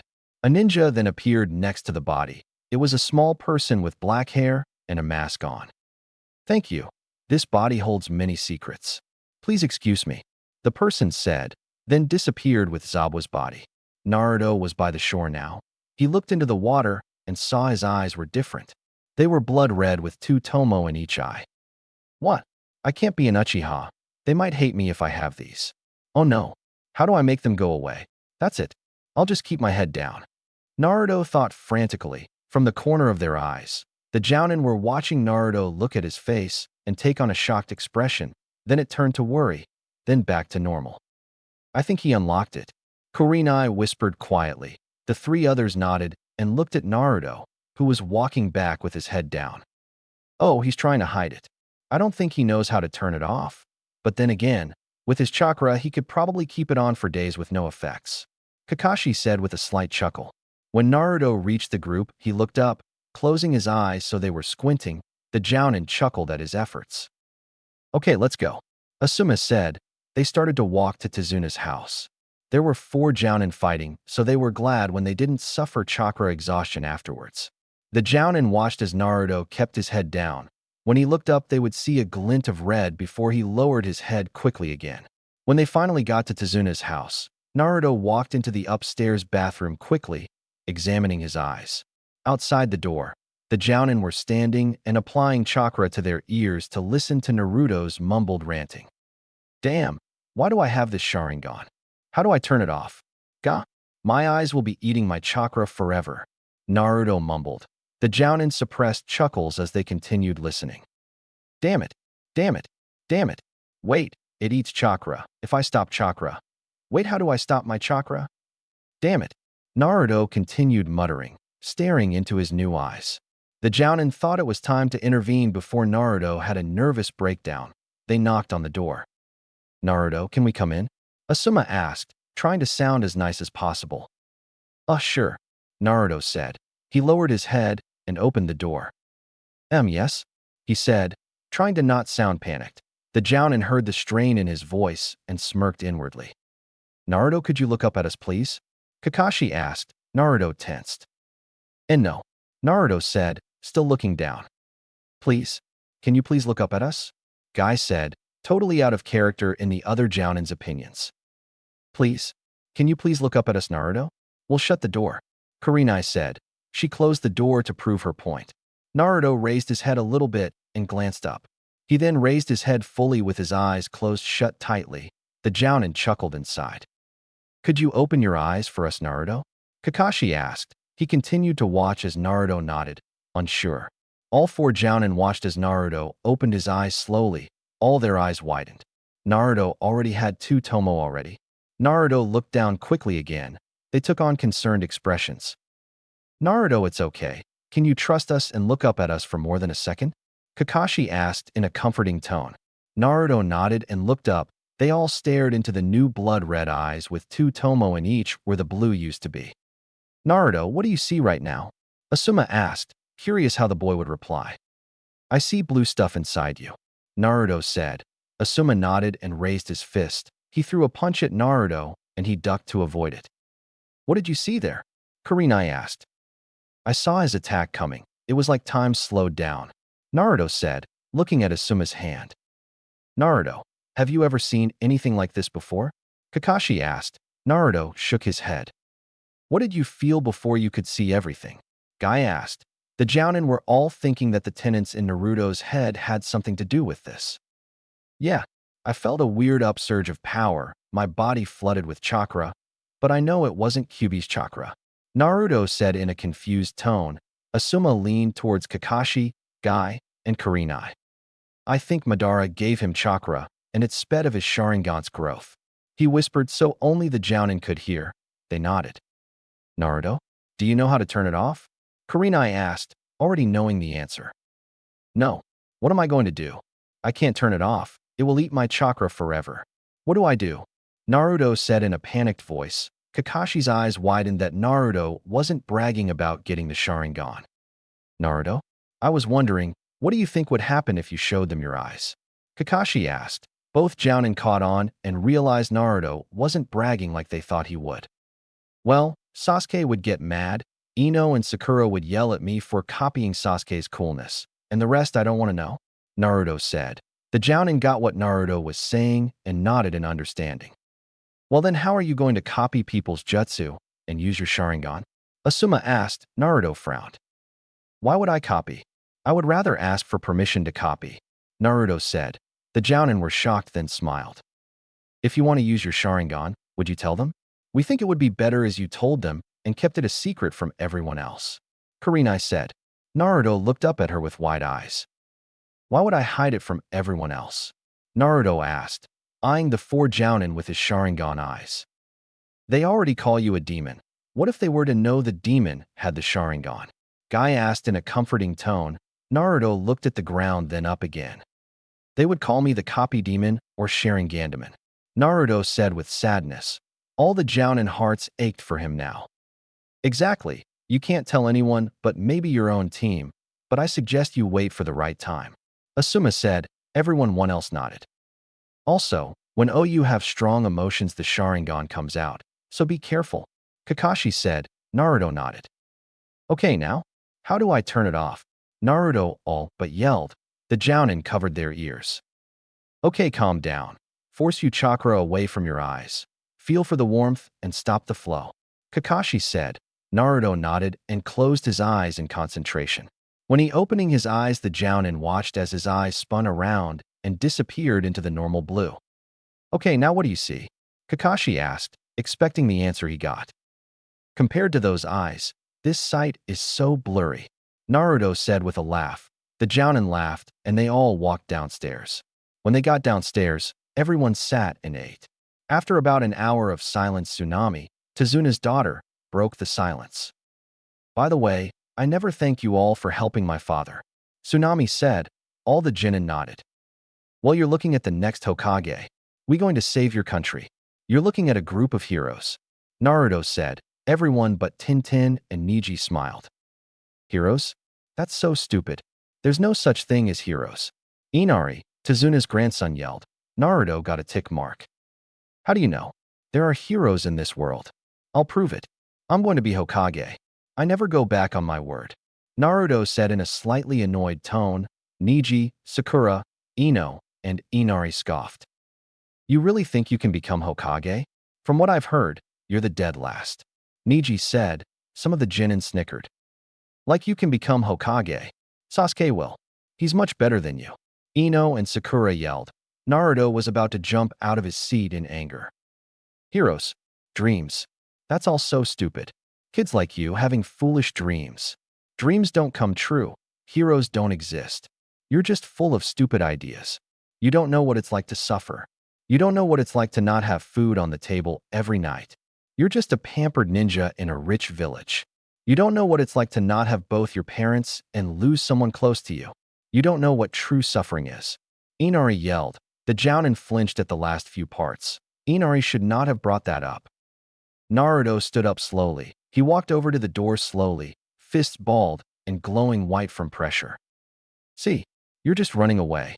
Well, we can't run away. We have to stay and endure it. You're just a coward. Inari yelled. Hinata quickly covered the small boy's mouth. She knew what was coming. Naruto stood in front of the closed door, shaking slightly. I don't know, huh? I don't know what it's like to suffer. Try being in my shoes for a day. Naruto said in an almost entirely evil voice. Everyone visibly shivered. I barely get food. I'm not pampered. I'm beaten by my own village. Naruto said before being cut off. So, you have both your parents and friends. I don't have any friends, and I lost my father. Inari said before being cut off. Shut up. Naruto yelled, turning on his heels and glaring at Inari. It looked like he was peering through the boy's soul. You know the love of a parent? I never had any. They both died during my birth. I have lived alone in an apartment all my life with no friends. How do you think that feels? I have been beaten and tortured by all the villagers to an inch within death. I have been called a monster because of something I had no control over. Just because I was born that night. You don't know what it's like to be in my shoes. Naruto yelled. Everyone just sat shocked at his sudden breakdown. He tried to walk out the door, but felt a hand on his shoulder. He turned his head slightly to see the worried look of Sasuke. He just brushed the hand away and walked out the door. Naruto. All the Genin and Jounin murmured at once, eyes still on the door. Humph. Well, he doesn't know what it's like to have a mark branded on his body. He doesn't have it as bad as me. Neji said. The Jounin frowned and the Genin's eyes widened. You really think you're the only one who has a seal on you? Naruto saved our village the day he was born. The Jounin muttered, thinking the Genin didn't hear. The Genin's eyes widened and they stared after Naruto. Sasuke quickly got back up from his seat and ran to the door. Sasuke, where are you going? Guy asked. Out to find Naruto. Sasuke said simply. He ran out the door and through the woods to find Naruto. Everyone stared after him. The Jounin nodded to each other, then looked at the remaining Genin. Come on, we're going too. Kakashi, Guy, Asuma, and Kurenai said to their teams. Everyone nodded and left the house to find Naruto. Meanwhile, Sasuke had just found Naruto sitting at the middle of a clearing on a fallen tree. With Naruto and Sasuke turning an understanding point in the story coming up. Sorry for some slight OCs, but I thought they would be like this if they understood each other for once. Sasuke was walking into the clearing and walked up behind Naruto. Can I sit with you? Sasuke asked. Naruto nodded and continued to stare forward. Sasuke walked up and sat down beside Naruto. At this point, the Jounin and Genin were watching from the trees. They watched as Sasuke sat down and decided to just listen from the bushes. Was all you said back there true? Sasuke asked. Naruto nodded sadly. Sasuke turned to look at Naruto and then forward again. Every word was completely and painfully true. Naruto said, a single tear running down his face. Well, I know what you're feeling too. I may not act it though. In fact, I know you put up an act too. Don't you, Naruto? Sasuke asked. Naruto gasped and turned his head to face Sasuke. I mean, we both don't have any more family. We both have stress from the village. Me acting strong when I might not be, and you trying to act like you don't care what people say. You know, I think it's funny. We have such similar pasts, and we were put on the same team. Sasuke said. Naruto nodded. Like that time we both faced Itachi, and he nearly killed us. Naruto said with a slight chuckle. Sasuke nodded with a sad smile. Everyone in the bushes just watched with widened eyes. Sasuke and Naruto understanding each other. If the Jounin thought about it, Naruto and Sasuke had a lot in common without realizing it. By the way, Neji said something about a seal that can't be taken off. And the Jounin said you saved the village the day you were born, and you also had a seal. What did they mean? Sasuke asked in an interested tone. Naruto grinned slightly. Well, I guess you could say that. It's on my stomach. Naruto said, pointing at his gut. Sasuke's eyes widened, and he looked at Naruto's stomach. Why do you have a seal? Sasuke asked, thoroughly interested now. Well, it's a long story, and an S-class secret. Naruto said. This shocked all the genin. How do you know an S-class secret? Sasuke asked. Naruto chuckled and looked at the stars. Well, it revolves around me in every corner. There were even laws about it. Naruto said sage-like, not giving much information. Laws. What would be so important there needed to be laws? Sasuke asked. Naruto just smirked with amusement. The biggest secret of all, and it even gets me almost killed every day? Naruto said with a sage's voice again. The Jounin were amused at how Naruto was beating around the bush. The genin continued to watch, and all had the same thought. Almost killed every day? But if I were to tell you, you would run like some of the people who know, Naruto said, looking at Sasuke with sadness. Sasuke's eyes widened. Is it really that bad? Sasuke asked, stunned. Well, I wouldn't know if it were bad, but definitely scary. Naruto said. Sasuke went into deep thought. No matter what it is, you are still Naruto, right? Sasuke asked with a grin. Naruto nodded. Then a thought hit him. Oh yeah, Sasuke, there is something I need to tell you first, and don't scream, okay? Naruto said. Sasuke nodded and looked at him, waiting. Now look at my eyes and please don't scream. Naruto said as his eyes morphed into a two-tomo Sharingan. Sasuke started to choke on the air. He just gasped in. Naruto continued to stare as Sasuke got a hold of himself and smiled. So, I'm not the last one. I'm not alone. Sasuke said, unsure. Naruto nodded with a smile. I may not be an Uchiha or anything, but you're definitely not alone. Naruto said. Sasuke smiled happily with tears rolling down his face. He started to laugh in happiness. All the Jounin were shocked, and then smiled warmly. The genin watched with confusion. Okay, since you didn't run, I think I'm ready to say what it is. And remember, I am still Naruto.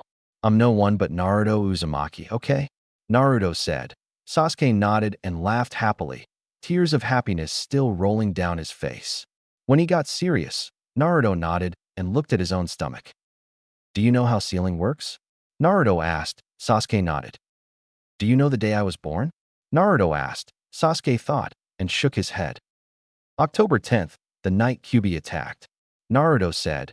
Sasuke's look started to turn to shock, then thinking, then realization. Sasuke eeped, and all the genin had looks of realization and looked at Naruto with saddened looks. So that's why he always had the smell of a fox around him. Kiba whispered in a shocked tone. And that's why he has such enormous chakra reserves. Hinata said in shock. SSO, it's in here? Sasuke said, poking Naruto on the stomach. He looked up at Naruto's face to see a sad look in Naruto's eyes. And that's why you have these?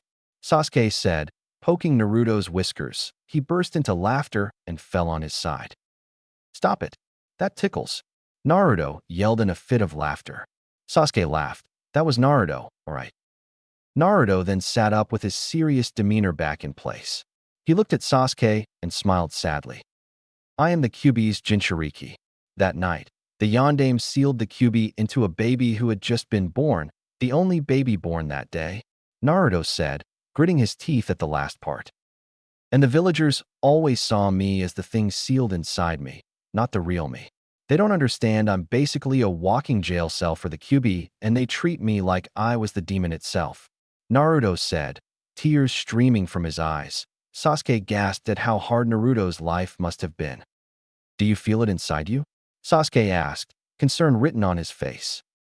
No, but I can always feel its evil chakra, my chakra, and the seal holds it away.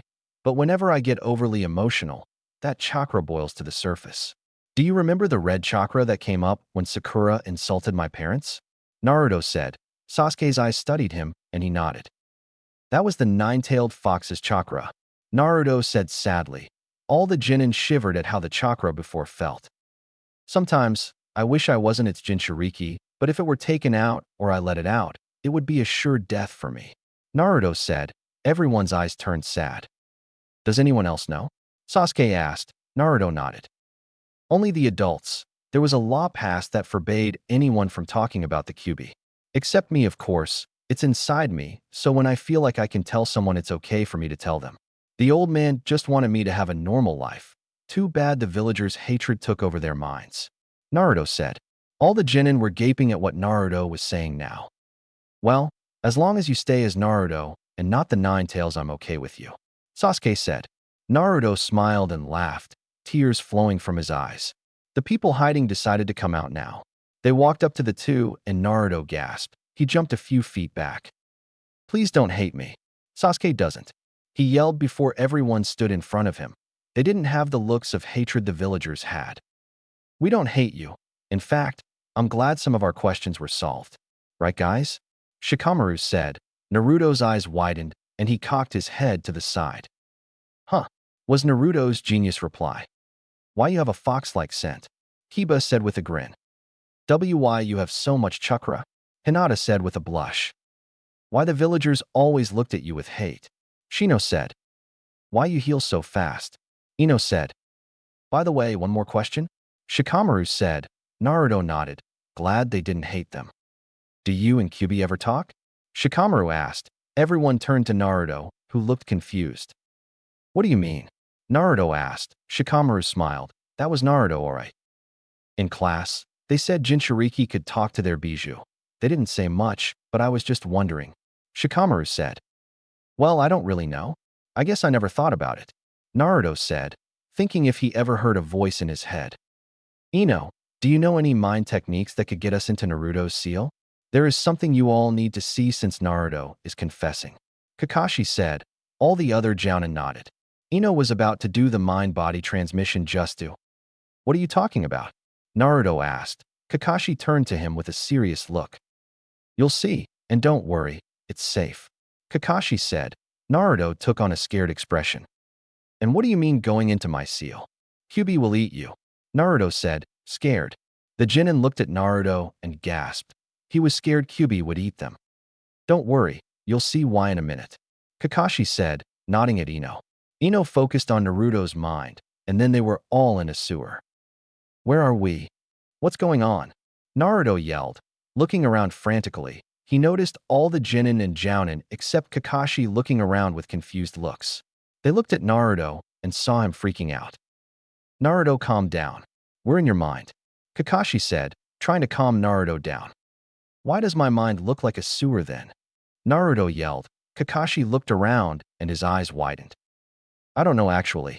Kakashi said. They all started to walk through Naruto's mind, looking in a door of memories Naruto had. They all continued going through Naruto's mind. Some of the genin and jounin were crying by the time they got to the 10th memory. Then they saw another and watched with wide eyes.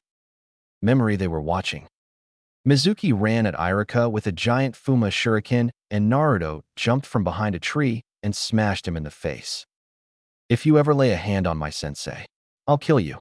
Naruto yelled. Mizuki got up. What are you going to do now, Nine Tails? Mizuki said. Naruto smirked. Kage Bunshin no Jutsu. Naruto yelled. 2,000 Narutos appeared and beat up Mizuki. I might have gone a little overboard. Naruto said, rubbing his head sheepishly. Naruto, come here and close your eyes. Iruka said. Naruto walked up, and when he opened his eyes, he saw Iruka's headband was gone. Congratulations, Naruto, you graduate. Iruka said. Iruka sensei. Naruto said as he jumped on Iruka, knocking him to the ground. Memory end. Everyone looked at Naruto in shock. So that's how you became a genin. You beat Mizuki sensei when he tried to betray us. Shikamaru said with a smile. That question was solved. Yeah, that's also the night I found out about Kyuubi. Mizuki told me I was the Nine Tails, and for a moment I believed it. Then Iruka sensei told me I wasn't. He was the first person to acknowledge me. Naruto said. Everyone nodded. They continued to walk until they came to an old memory when Naruto was about 5. Memory they are watching. A/N. I just copy and pasted the memory and so sorry if it sounds odd. Just leave me alone. Naruto yelled at the mob of villagers running after him. He turned a corner and was scared to find a dead end. Oh no, he thought. He turned around to find the villagers were coming around the corner. He was even scared more to see a few chunin in the crowd. "You're going to die today, demon," one of the chunin yelled. Naruto just kept backing away till he felt the wall behind him. He looked up at the crowd with pure fear. He braced for the pain when he heard the whistle of a kunai being thrown. It hit him in the leg. He screamed and grabbed his leg in pain. He opened his eyes to see the kunai sticking out of his leg. He was going to pull it out when he heard more whistling noises. He screamed in pain again as several kunai hit him in the leg, arms, stomach, and one flew by his face, just giving him a bleeding cut. He couldn't move anymore. He just laid down and waited for the pain to come. The three people in Naruto's head winced as they heard Naruto's muffled screams ring out in his head. After about 5 minutes of internal screaming, they had to cover their ears when one of the chunin in the crowd came up and bent his leg backwards, causing his to let out a blood-curdling scream. Finally, after 5 more minutes, the chunin in the crowd were going to use a small fire jutsu on him. It wouldn't kill him, but it would give him lots of pain. They made the hand signs for the fire jutsu, and when they were about to use it, they were stopped by 4 angry faces and 1 mask, but underneath the man was fuming. "What the hell do you think you're doing?" Kakashi and Asuma yelled. "Oh, so you're going to protect that freak?" one of the chunin yelled, earning a boost in killing intent. "Asuma, look after Naruto. I'll deal with these people," Kakashi said in an angry voice. Asuma nodded and ran quickly to Naruto's side. Naruto's vision was very shaky. It would blur into focus then out again. Even though his vision was blurry, Naruto could make out 4 worried faces looking down on him now. One was a woman with black hair and red eyes. The second lady had purple hair and brown eyes. He somewhat recognized the other one. It was Asuma. He had brown eyes and black hair. The last one was an ENBU with a weasel mask, black hair, and Naruto could see 2 coal-black eyes. He could easily tell they were all worried. "Kurenai, do you know any medical ninjutsu?" the ENBU asked frantically to the girl with black hair and red eyes. "No, I don't. Anko, do you?" Kurenai asked the girl with purple hair and brown eyes. "No, and I know the hospital won't accept him. The last time they did, they tried to poison him," Anko said with anger in her features. At this point, Kakashi was running up to Naruto. He looked down with a worried expression. Naruto was blinking very slowly, barely holding on to consciousness. "Itachi, do you have any bandages?" Kakashi asked the ENBU. "No, I don't," Itachi said in a worried voice. They all looked down at Naruto again with worried expressions. "I can't feel my leg," Naruto said between breaths. When Anko quickly grabbed the leg and twisted it forward so it would heal correctly, everyone inside and outside Naruto's mind visibly winced when Naruto let out another blood-curdling scream. Anko, Itachi, Kurenai, Asuma, and Kakashi yelled. They watched as Naruto held his leg in pain and cried out. With pained expressions, they continued to watch. "Itachi, use your Sharingan," Asuma said. Itachi nodded and activated his Sharingan, making Naruto go into a daydream-like state. The boy just stared ahead to show it had worked. He looked around at everyone who had worried expressions on their faces. He wondered if Naruto had seen anything he shouldn't have. "Do you think he saw anything that would hurt him?" Asuma asked in a concerned voice. Everyone frowned and Itachi had an idea. "Do you want me to go into his mind and see if he saw anything?" Itachi asked. Everyone nodded, looking at Naruto's sleeping face. Memory end. After watching the memory, everyone looked at Naruto with shocked looks. "Why, you remembered that?" Kurenai asked with a sad voice. Naruto nodded. "That was one of the beatings you got as a child?" Sasuke and Shikamaru asked. Naruto nodded, and all the genin gasped in horror. "At least once a day to a week," Naruto said with a sad expression. All the genin looked at Naruto with horrified eyes. "How did you survive that?" Neji asked. Naruto looked back at the memory. "Sometimes I wonder that myself," Naruto said. They all continued walking until they felt the Kyuubi's chakra. They all froze in their spots. Kakashi nodded them forward, and they all walked into a large room with a cage in the back. Hinata and Neji activated their Byakugans and jumped back. "The N9 Tails chakra. IIT's so immense," Hinata said. Neji said the same thing, but without the stutter. Naruto walked forward with widened eyes. He looked into the cage only for 2 red slit eyes to appear. He stood his ground and stared at the eyes. Then a claw flew through the cage. Naruto jumped back screaming. "Do not mess with me, kid," the QB said. Everyone gasped. "Why, you're the QB?" Naruto said in a frightened voice. "Yes, kid.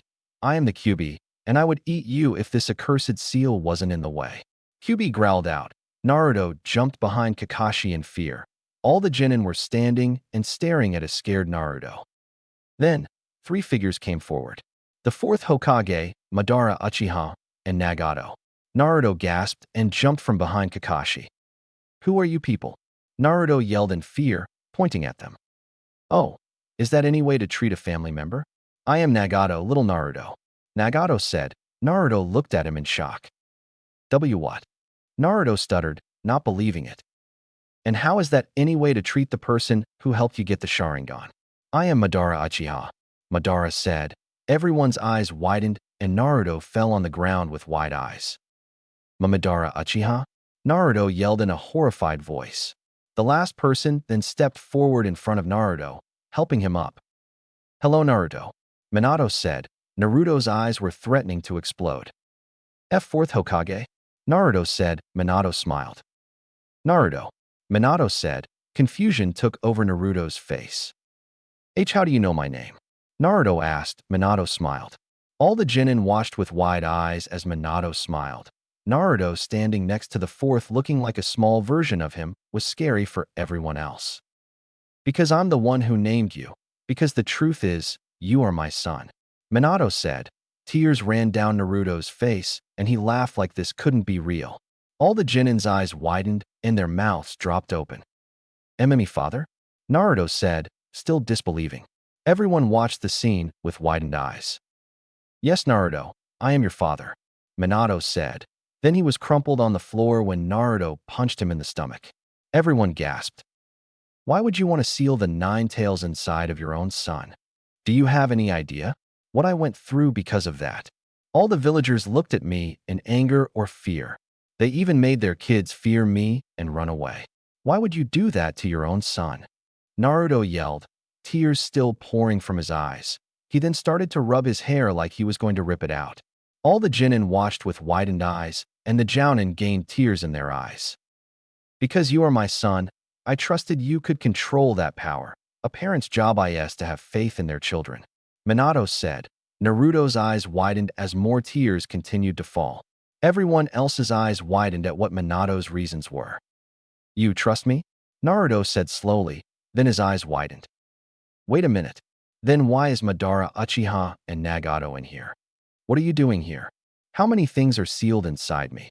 Naruto said in a panicked voice. Minato just laid a hand on Naruto's shoulder. "That's a story you'll have to listen to. The truth behind the 9 tails attack on the hidden leaf," Minato said. Everyone sat down in front of him and listened as he sat and explained everything. "First, let's start with your mother. Have you had the birds and the bees talk yet?" Minato asked. Naruto blushed.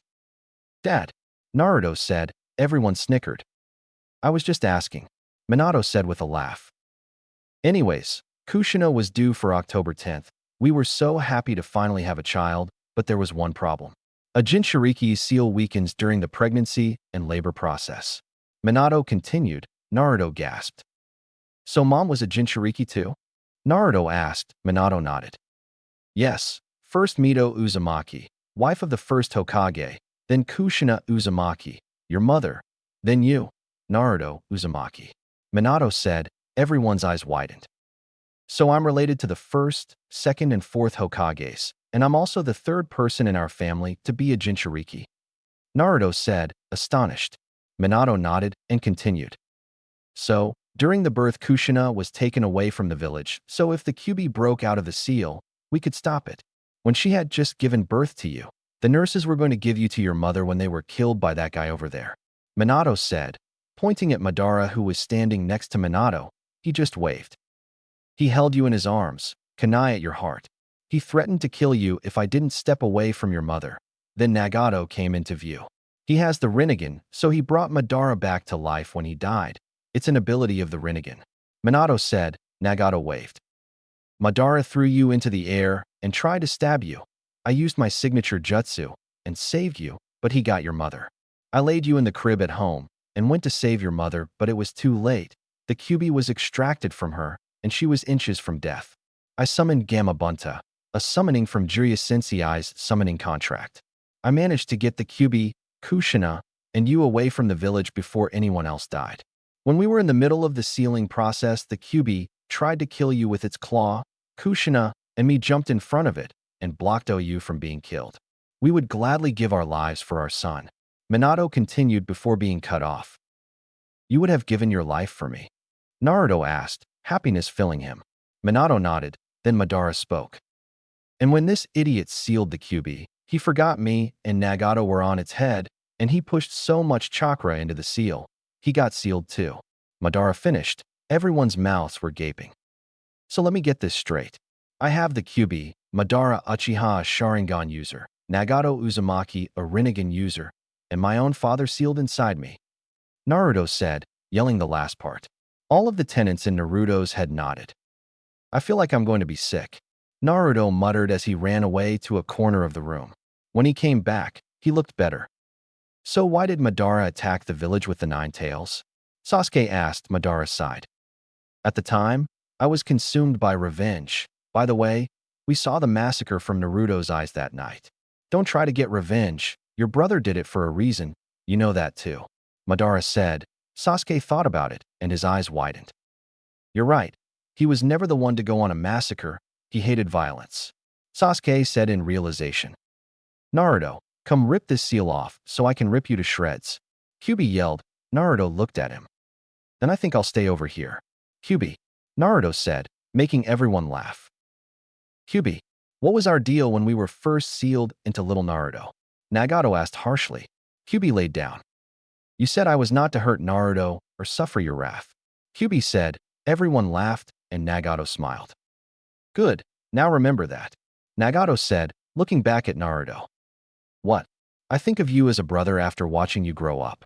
Nagato said innocently. Naruto's eyes widened and tears spilled from his eyes again. Gosh, I'm crying so much tonight. Two can't help it. Naruto said happily. Everyone smiled. Oh, Dad, I have a question that I always wanted to ask you. How did you and Mom fall in love? Naruto asked. Minato blushed crimson and everyone snickered. Well. Well. Minato said nervously, flushing a brighter shade of red. Everyone snickered some more. Then he decided where to start. Well, I think I have an idea. Minato said, thinking of an idea. What? Naruto said. Minato just smiled like a maniac, making everyone step back. Well, when I sealed the 9 tails into you, I put in my chakra so if the seal broke, I could come back and reseal it. Then I added someone special's chakra, so when you tried to control the 9 tails power, that person could help you. But since we're all sealed inside you, you will have some help anyway. Minato said, motioning towards the seal on the cage. What? What am I supposed to do? Naruto asked. You're going to rip the seal off, battle the QB, and take his power away from him. Minato said, then had a realization. Oh, I almost forgot.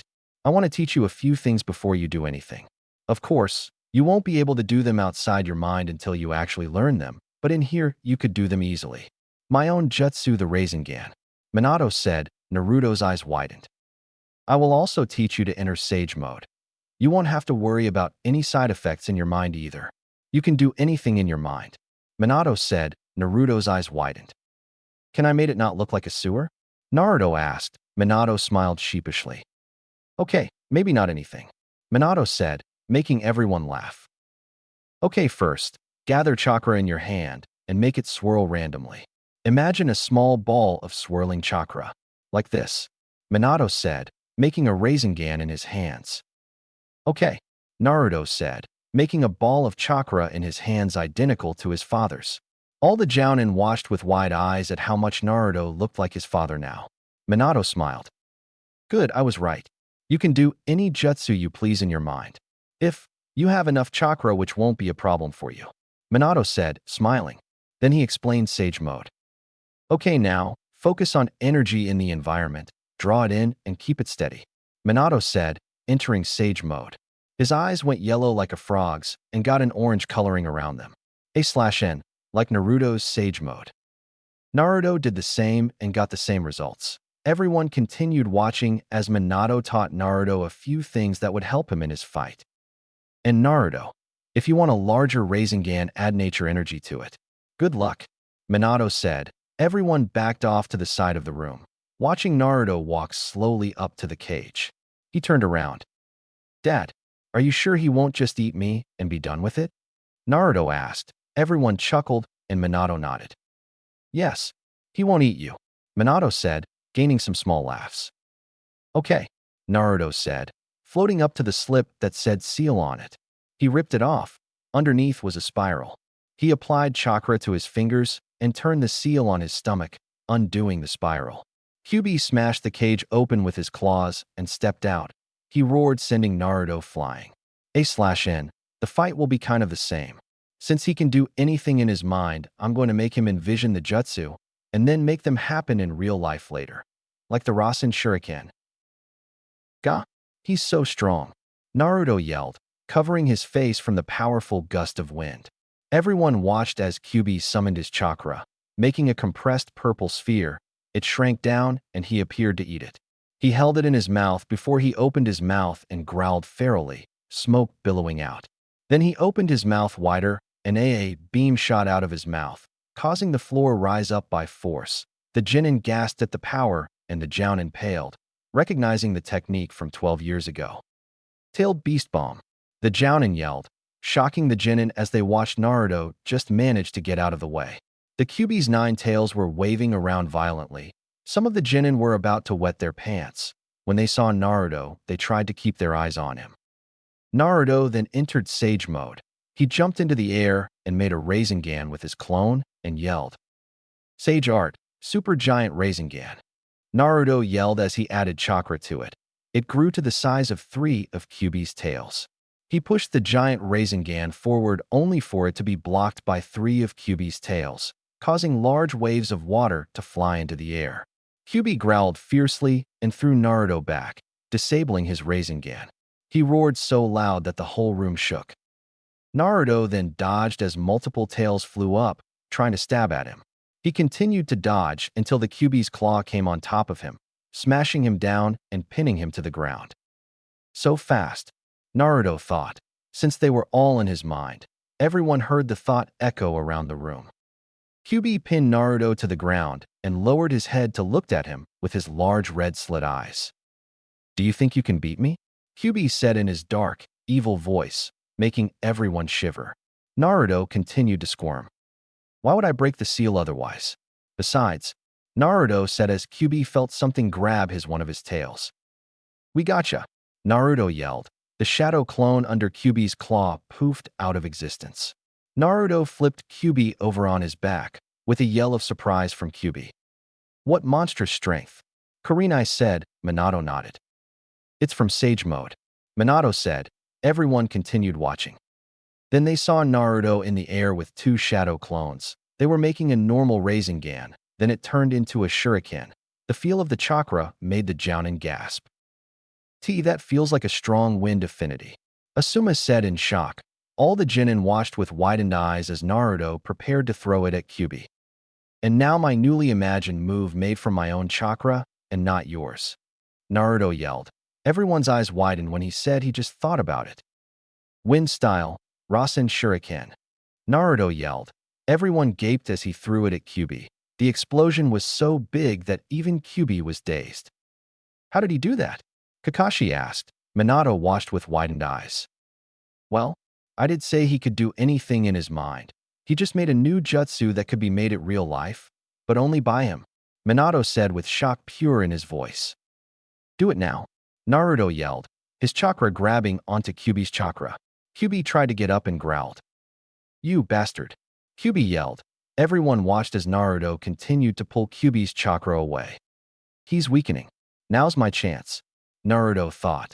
The thought rumbled through the sewers. Then to everyone's shock, Hewg growled and sent something red up the chakra. The red aura engulfed Naruto's chakra, and he grunted, trying to hold on. Hatred, suffering, I want to kill, rumbled throughout the room. Naruto gasped. What? Naruto yelled, trying to pull on the chakra. Then eerie voices rumbled throughout the sewers. Help! I hate all this. It's not going to work anyway. I'll get revenge. Naruto grabbed his head with one hand. What is this? Naruto thought. The thought rumbled through the sewers. He continued holding his head. His chakra started to flow away and towards Kyuubi slowly. Naruto, don't give in. That's what Kyuubi wants. Nagato and Minato yelled. Everyone continued watching. Naruto. Some of the genin yelled. Naruto continued holding his head. Naruto's sage mode faded away and Kyuubi leaned up slightly. You cannot control my power. You are just a small portion of my hatred. Kyuubi said. Naruto started to pant and his eyes widened as he heard past remarks rumble through the sewers. Is he the one? Get lost. No one will ever respect someone like you. Get lost. Get lost. Get lost. Get lost. Just go away. Everyone gasped. They realized these were memories Kyuubi was sending back at Naruto from his past, trying to make him give in. Go away and disappear, Naruto said with a pained voice. Everyone saw one of Naruto's eyes turn red with a slit, like Kyuubi's eyes, and black in the whites of his eyes. It looked absolutely demonic to them. Everyone then watched with wide eyes as the sewer melted away and they were in a shining gold room. They then heard a soft voice. It's all right, you can stay right here. Naruto opened his eyes to see a fiery red-haired woman with dark blue eyes looking at him. Naruto, Kushina said. What? What are you doing here? Naruto said, staring at the woman. Everyone else noticed that the two didn't seem to notice them, so they just stayed put and watched. And how do you know my name? Naruto asked. Oh yes, that's right. Well then, Naruto, can you guess who I am? Kushina said. Naruto stared at her for a little bit, making her giggle. Then he spoke. No way, Naruto said. Have you figured it out? Kushina asked, smiling. Your Nine Tails' real form, Naruto yelled, pointing at her. Everyone watching face-bombed. She froze for a minute, then grabbed her stomach and laughed. That's such a crude laugh. You're trying to fool me by disguising yourself as a woman, Nine Tails? Naruto yelled. Kushina's hair flew up like tails, and she hit Naruto on the head. You got it wrong, you know? She yelled. Ouch! Naruto yelled as he jumped back, holding his head in pain. Huh, you know? Naruto asked in confusion. Kushina rubbed her head sheepishly, laughing nervously. Everyone watching recognized that Naruto said that a lot too. I couldn't stop myself from hitting you. I was born impatient and I talk fast, so I use some weird phrases. I try to control it, but it slips out when I get excited. What about you? I hope you didn't get any of my bad speech patterns. Kushina said. All the people watching thought the same thing. He did get your speech patterns, and your attitude for that matter. Then, Naruto said. Minato didn't say anything to you? Shame on him. Kushina said. Naruto started to quiver. Yes, she said before being cut off by Naruto running into her and hugging her while shaking. She smiled. I've wanted to meet you for so long, Ma, you know? Naruto said. Everyone watched as the eye that looked like Kyuubi's with black around it changed back to the normal pure blue and let some tears fall. You know, huh? You really are my child. Kushina said, making everyone smile. After a little bit, Naruto pulled away with a big smile. There's tons of stuff I wanted to ask you when I met you. Naruto said, literally jumping in joy. Sure, you can ask me anything. But first, we must tame the Nine Tails. Kushina said. Everyone watched as Naruto yelled and chains shot out of him, restraining Kyuubi. This chakra, Kushina, is that you? Kyuubi said, shocking all the Jounin and Genin. Everyone then turned to watch Kushina and Naruto, who were sitting on the ground. Minato embedded my chakra into the seal formula, so that when the time came for you to take control of the Nine Tails' power, I could be of help. Kushina said. Naruto continued smiling. Are you listening? Kushina asked. Naruto put his hands behind his head. I'm glad that you're so beautiful, Ma. Naruto said, making everyone laugh. Well, thank you. Your hair is just like your father's, but I'm sorry you inherited my looks, Naruto. Kushina said, giggling. Why? If I got my pretty mom's looks, that makes me handsome, right? And you have nice, straight red hair. I wish my hair were like that too, Naruto said, making everyone laugh again. Kushina giggled. You are the second man to compliment my red hair. Kushina said. Naruto looked at her. Really? Who was the first? Naruto asked. Kushina smiled. Who else? Your father, Kushina said, laying a hand on Naruto's shoulder. Oh, that's right, Naruto said. What is it? Kushina asked, confused. Hey, I always wanted to ask you one thing if I ever met you. How did you and Dad fall in love? Naruto asked. Kushina blushed and giggled. What an embarrassing thing to ask, you know, Kushina said. Hey, you said, you know? You're excited, Naruto said, laughing. Everyone else laughed too. In this case, it's more like shaken up, you know? Kushina said. Naruto, and everyone laughed again. Hey, you said it again, Naruto said, laughing. Kushina blushed and smiled. Everyone else laughed. Let's see, Kushina said, recalling the events. Note, italics means it's in the story and normal text means outside the story. Also, they are basically seeing her memories in a way so they can see the interactions in the story. It was the first day I came to the Hidden Leaf Village. That's when I first met your father, Minato. All right, we have a new transfer student today who will be attending our academy, the teacher said. I'm Kushina Uzumaki, you know? Oh, Kushina said, covering her mouth quickly. Look at the color of her hair. One kid whispered. How can anyone have hair like that? Another kid whispered. How do you get it that red? Another asked. Her hair's really weird. A different kid whispered. I wouldn't even date hair like that. Another kid said. Hey, be quiet. Settle down, the teacher said. I'm going to become the village's first female Hokage, Kushina yelled. Then 12-year-old Minato stood up. I want to become a great Hokage who will be admired by everyone in the village too, Minato said, smiling. A Hokage who is admired by everyone in the village. Huh, Naruto said. Everyone smiled. Okay, now I see a huge resemblance. He is so much like his parents it's unbelievable, Sasuke said. Everyone nodded. Back then, he wasn't very manly and didn't look too dependable. So I didn't take Minato seriously or believe for a minute that he could become a Hokage, Kushina said. Naruto looked confused. Why not? Dad looked so strong, Naruto said. You're right. But back then, I was very young and ignorant, Kushina said. Then she giggled, confusing Naruto. But I sure was arrogant, having moved from another village and announcing that I was going to become the Hokage. After that, I started getting teased by the boys. They nicknamed me, Kushina said, trailing back into the story. Tomato. From now on, we're going to call you Tomato. You have a fat, round face and red hair. Just like a tomato, one boy said.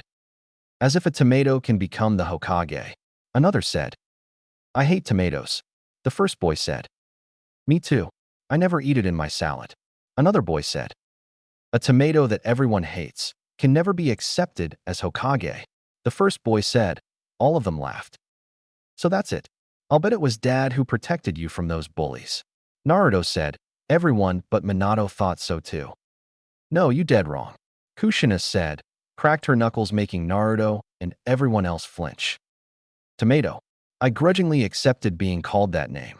It was embarrassing, but it fit me perfectly, Kushina said, trailing back into the story.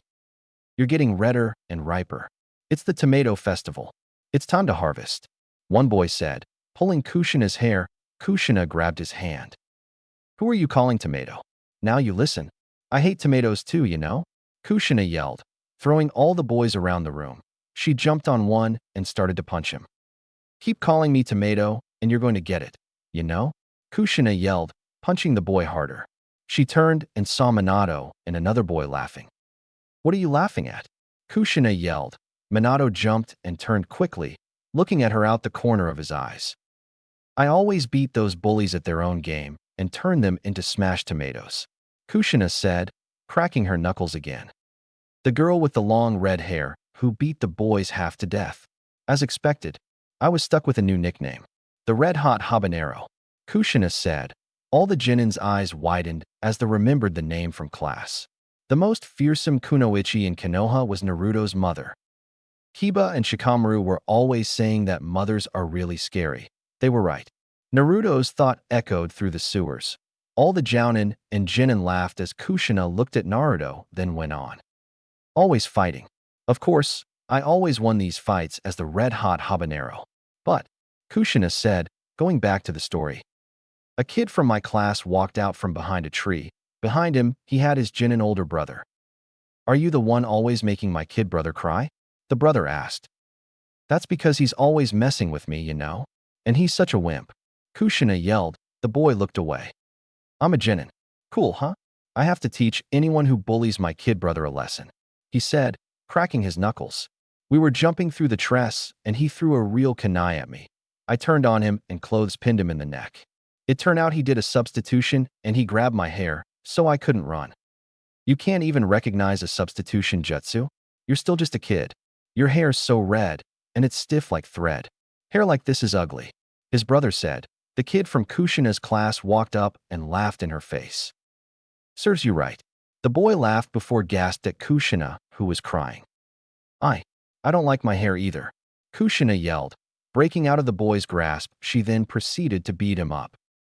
But, even with hair like this, I'm still me, Kushina yelled, beating up the Jinin. The little brother ran away screaming. The red-hot habanero. Outsider. Like an outsider could become the Hokage. The brother yelled, leaving.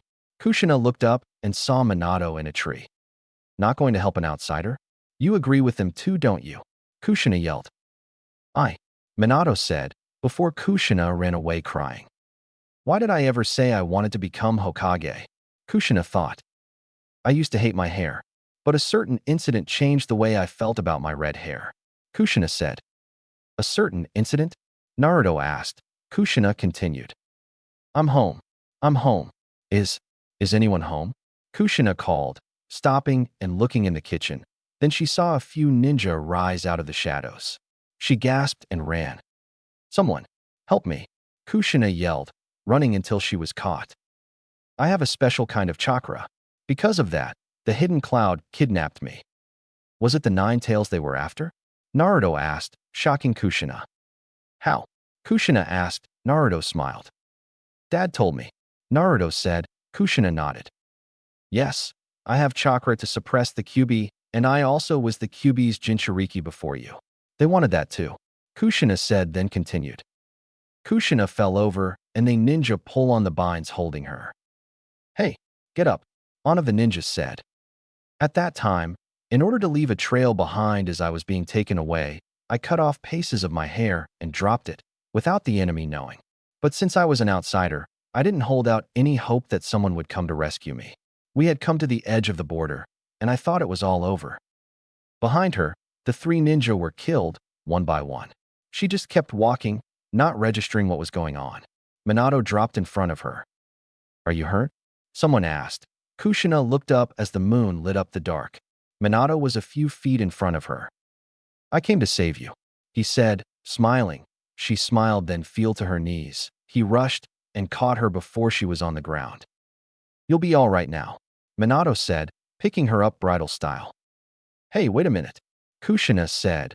Minato jumped into the air, the moon illuminating the night. Kushina looked at his smiling face, then at his hand. In his hand were a few strands of her hair. That's, she said disbelievingly. Your hair is beautiful, so I noticed it right away, Minato said, smiling. Kushina looked away. But you always ignored me, Kushina said. Because I know that you're strong, in body and in spirit. But this is a fight between 2 villages. This is different from your other fights, so? Minato said, landing on a tree. So, Kushina said. Minato smiled. I didn't want to lose you, Minato said. Kushina's eyes widened. The girl Jinin listening let out awes at how sweet Minato was. Even if I'm an outsider? Kushina asked. Minato looked puzzled. Why do you say that? You live in the Hidden Leaf Village, so you're one of us, Minato said. At that moment, Minato was a great ninja in my eyes. He was the man of my dreams. He changed me. This red hair I used to hate brought me the man of my destiny, and it became the red thread of fate. After that, I learned to love my hair, and I fell in love with Minato. Naruto smiled many different smiles. No one could tell what he was thinking now, but they knew he was happy.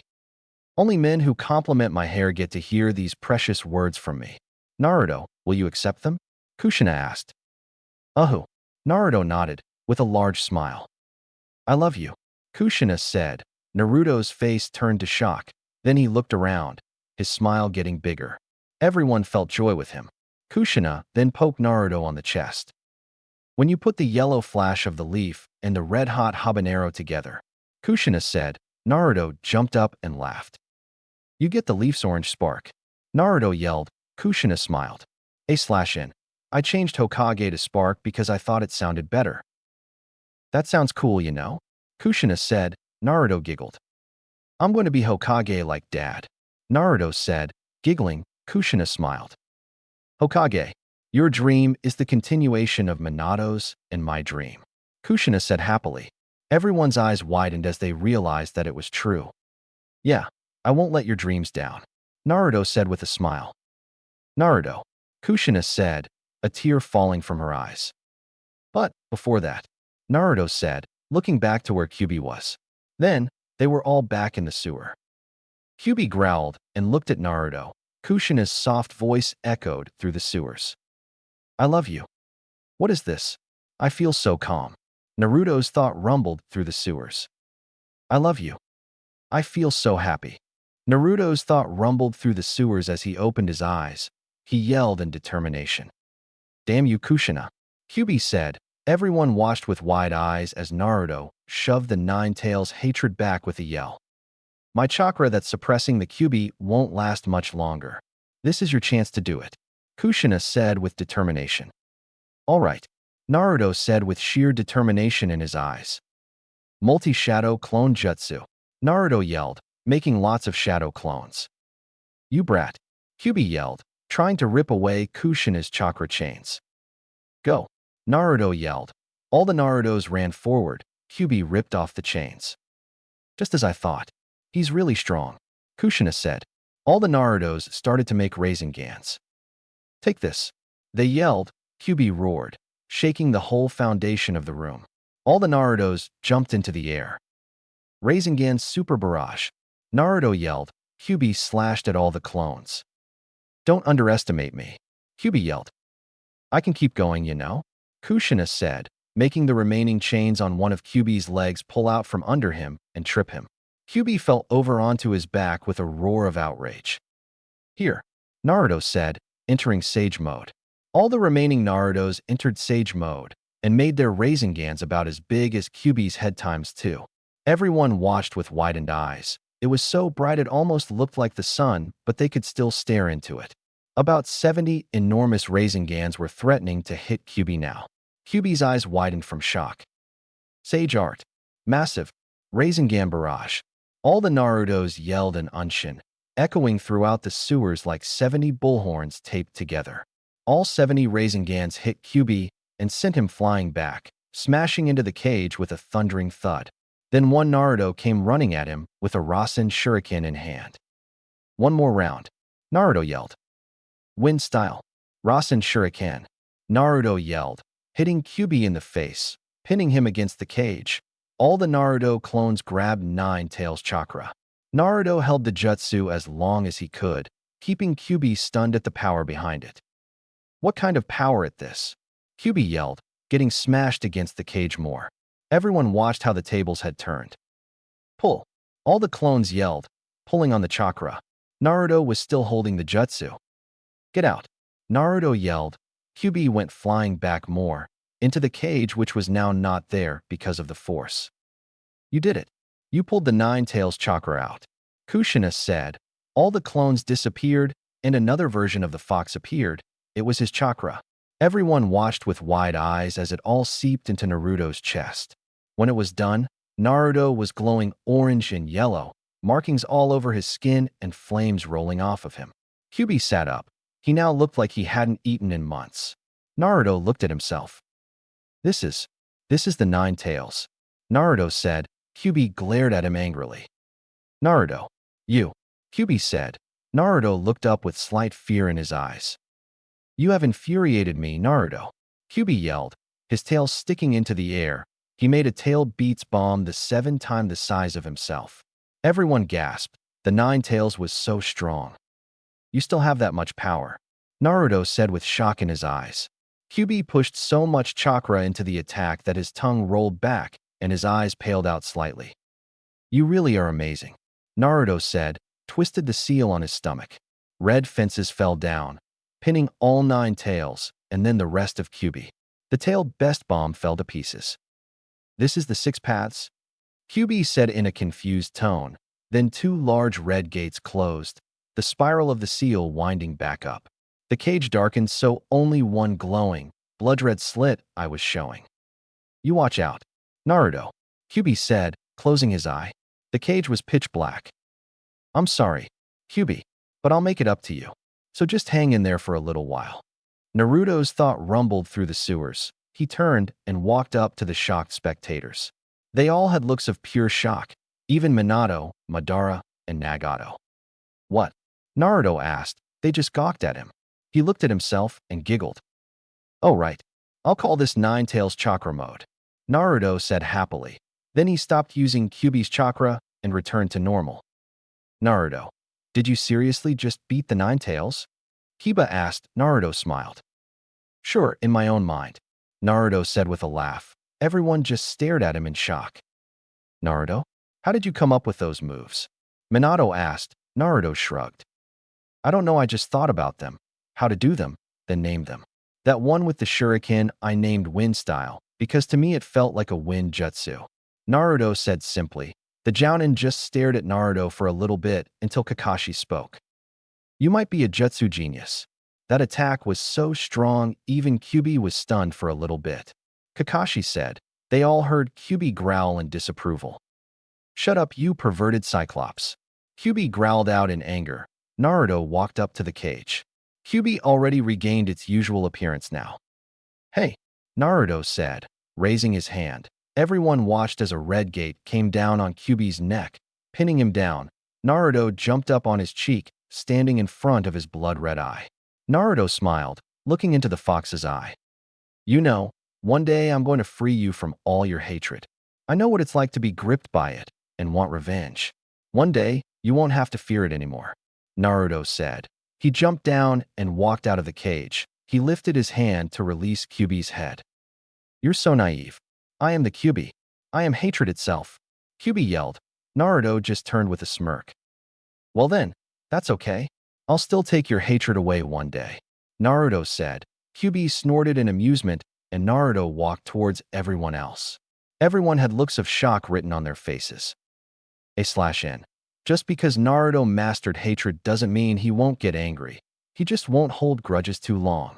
I thought I would make his parents help him conquer hatred when he met them, so he won't exactly hold grudges, but he can get angry and have a blind rage. Then, Naruto heard splashing behind him. He turned and saw Kushina coming up to him. Naruto, you did it. You pulled the 9 Tails chakra out, you know? She yelled. Naruto laughed and hugged her. Then her look turned grim. Also, there is something I have to explain to you, Kushina said. Naruto backed up and looked at her. He frowned. What is it? Naruto asked in a worried tone. She looked at him. I was chosen to be the 9 Tails Jinchuriki from another land. I'm from the land of eddies, Kushina said. Naruto was shocked. What? Naruto said in shock. What? All the other Genin yelled. Why were you chosen? Why not someone else from the same land? Naruto yelled in confusion. Kushina just continued. You're right. I'm from another land, but the land of fire and the land of eddies, as well as Hidden Leaf Village and Hidden Eddy Village, shared a deep bond. The Senju clan of the Hidden Leaf and the Uzumaki clan of the Hidden Eddy were distant blood relatives. Our people lived long, so the Eddy village was also known as the Village of Longevity, and we specialized in sealing jutsu, Kushina said, shocking all the Jounin, Genin, Madara, and Nagato. Minato wasn't surprised and Naruto was shocked the most. We were also a rowdy bunch. The tetragram seal on your abdomen is based on a jutsu from our village, Kushina said. Naruto lifted his shirt and looked at his seal. Everyone else looked at it too in shock. And Minato, your father, learned various sealing jutsu from my mother. Naruto, the symbol on your back, that is the symbol of the Hidden Eddy. Even today in the Hidden Leaf Village that symbol is a symbol of friendship, isn't it? Kushina said. Naruto nodded, looking at the spiral on his back. So the Hidden Eddy Village? Naruto asked. Kushina looked down. It no longer exists. During the era of war, Our sealing jutsu abilities were greatly feared, so the village was targeted and destroyed. Those who survived feared for their safety. They hid their identities and scattered throughout the region. Kushina said. Still, why were you chosen? Naruto asked in slight anger. It seems, even among the hidden Eti, I was born with chakra powerful enough to suppress the nine tails. When I was brought to the leaf, I wasn't told a thing.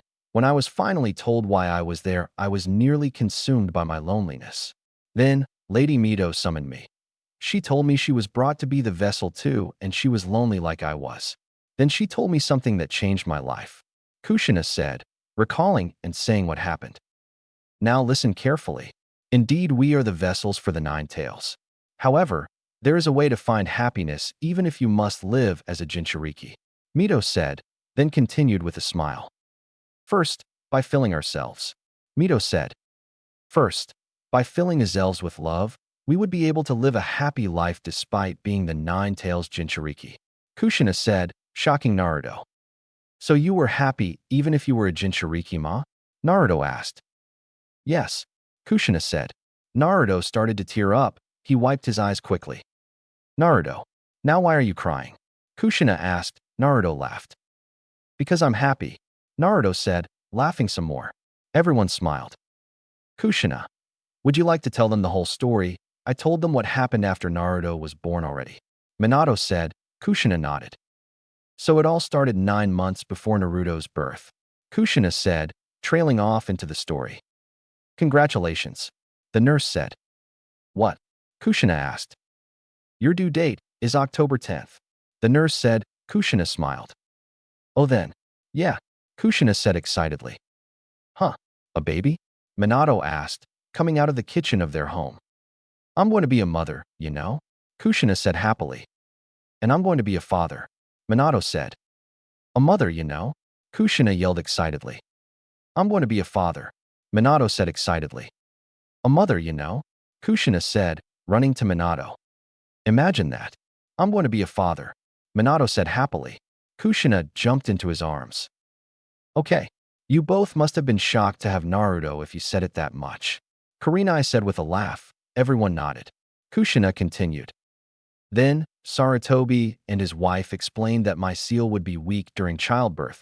We made arrangements for me to give birth away from the village in case the nine-tailed seal were to break. When I was to give birth, Buwako took me there, and on the way I ran into my best friend Mikoto Uchiha. Naruto, your mother and my mother were best friends? Sasuke asked. In shock, Naruto shrugged, and Kushina gasped. Sasuke? Kushina said. Sasuke nodded, and she walked up to him. You lost all of your cute little baby fat. You were so cute back then, Kushina said, poking and prodding Sasuke's cheeks to the amusement of everyone else. She sat down and continued. Oh, was it a girl? Kushina asked, looking at a baby Sasuke. It's a boy, Makoto said. You thought I was a girl? Sasuke asked in a disbelieving tone. Everyone else laughed. So cute. What's your name? Kushina cooed, blushing. Sasuke, Makoto said, smiling. Oh, you named him after the father of the third Hokage, Buwako said, smiling. Yes, that way, he'll grow up to be a strong shinobi. Makoto said. You're going to be giving birth soon too, right Kushina? Makoto asked. Kushina nodded. Well, you should pick out a name in advance. Makoto said, smiling. I already have. His name will be Naruto, Kushina said, patting Sasuke on the head. You and Naruto will be classmates, so get along and be friends, okay? Kushina said to Sasuke. By the way, does it really hurt? Kushina asked. Makoto laughed. So there's actually something that scares you, Kushina? I'm surprised, Makoto said with a laugh. Let's go, Kushina. Your birth is to be kept a secret. And if your labor pains start, don't cry out, Buwako said. After we were in the barrier away from the village, I went into labor. It hurts, you know? Kushina yelled in pain. Minato tried to focus on the seal but couldn't because of Kushina's pained cries. Kushina, is she all right? Minato asked. Buwako nodded. Yes, now focus on the nine-tailed seal, Buwako said. Minato nodded. Hang in there, Kushina, Minato said with worry. Hang in there, Naruto, Minato said with worry. Stay put, Kyubi, Minato said. And that's about it before Madara came into the picture. Naruto was in the world for 5 seconds before he was almost killed 2 times that night, and apparently ever since. Kushina said with anger. Naruto looked horrified. He jumped up from the floor and yelled. What? 5 seconds before I was almost killed the first time. Naruto said in complete shock, Sharingan flaring due to his emotions being too intense. When he calmed down, his Sharingan went away. Everyone looked at him and sighed. Wait a minute, Naruto? How do you have the Sharingan? Shikamaru asked. Naruto shrugged. Minato chuckled nervously.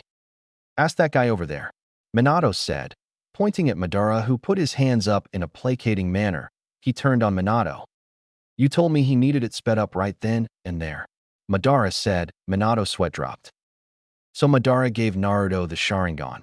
Okay then, Shikamaru said, getting a nod from the Jounin. Nagato, whose side are you on? Madara asked. Nagato's eyes widened, and he walked over to Naruto and whispered in his ear. Do you think you could get them to knock it off? They do this whenever they disagree. Nagato whispered. Naruto smiled evilly and walked in between the two fighting people. They shivered at his evil grin and the glint in his eyes. You should both know not to argue in front of me, Naruto said in his best attempt at a menacing tone. He slapped his hands together and entered Nine Tails chakra mode. He spread his arms and slammed Minato in one corner and Madara in another. Then he released the mode. You can't die in a seal, so I put you both in a timeout. Dad said I could do anything in my mind, Naruto said with an evil smirk. Everyone burst into laughter. Oh my gosh, Naruto, Nagato said, holding his sides as he laughed. Minato and Madara came back to the group with smirks. Then Minato looked outside through Naruto's eyes.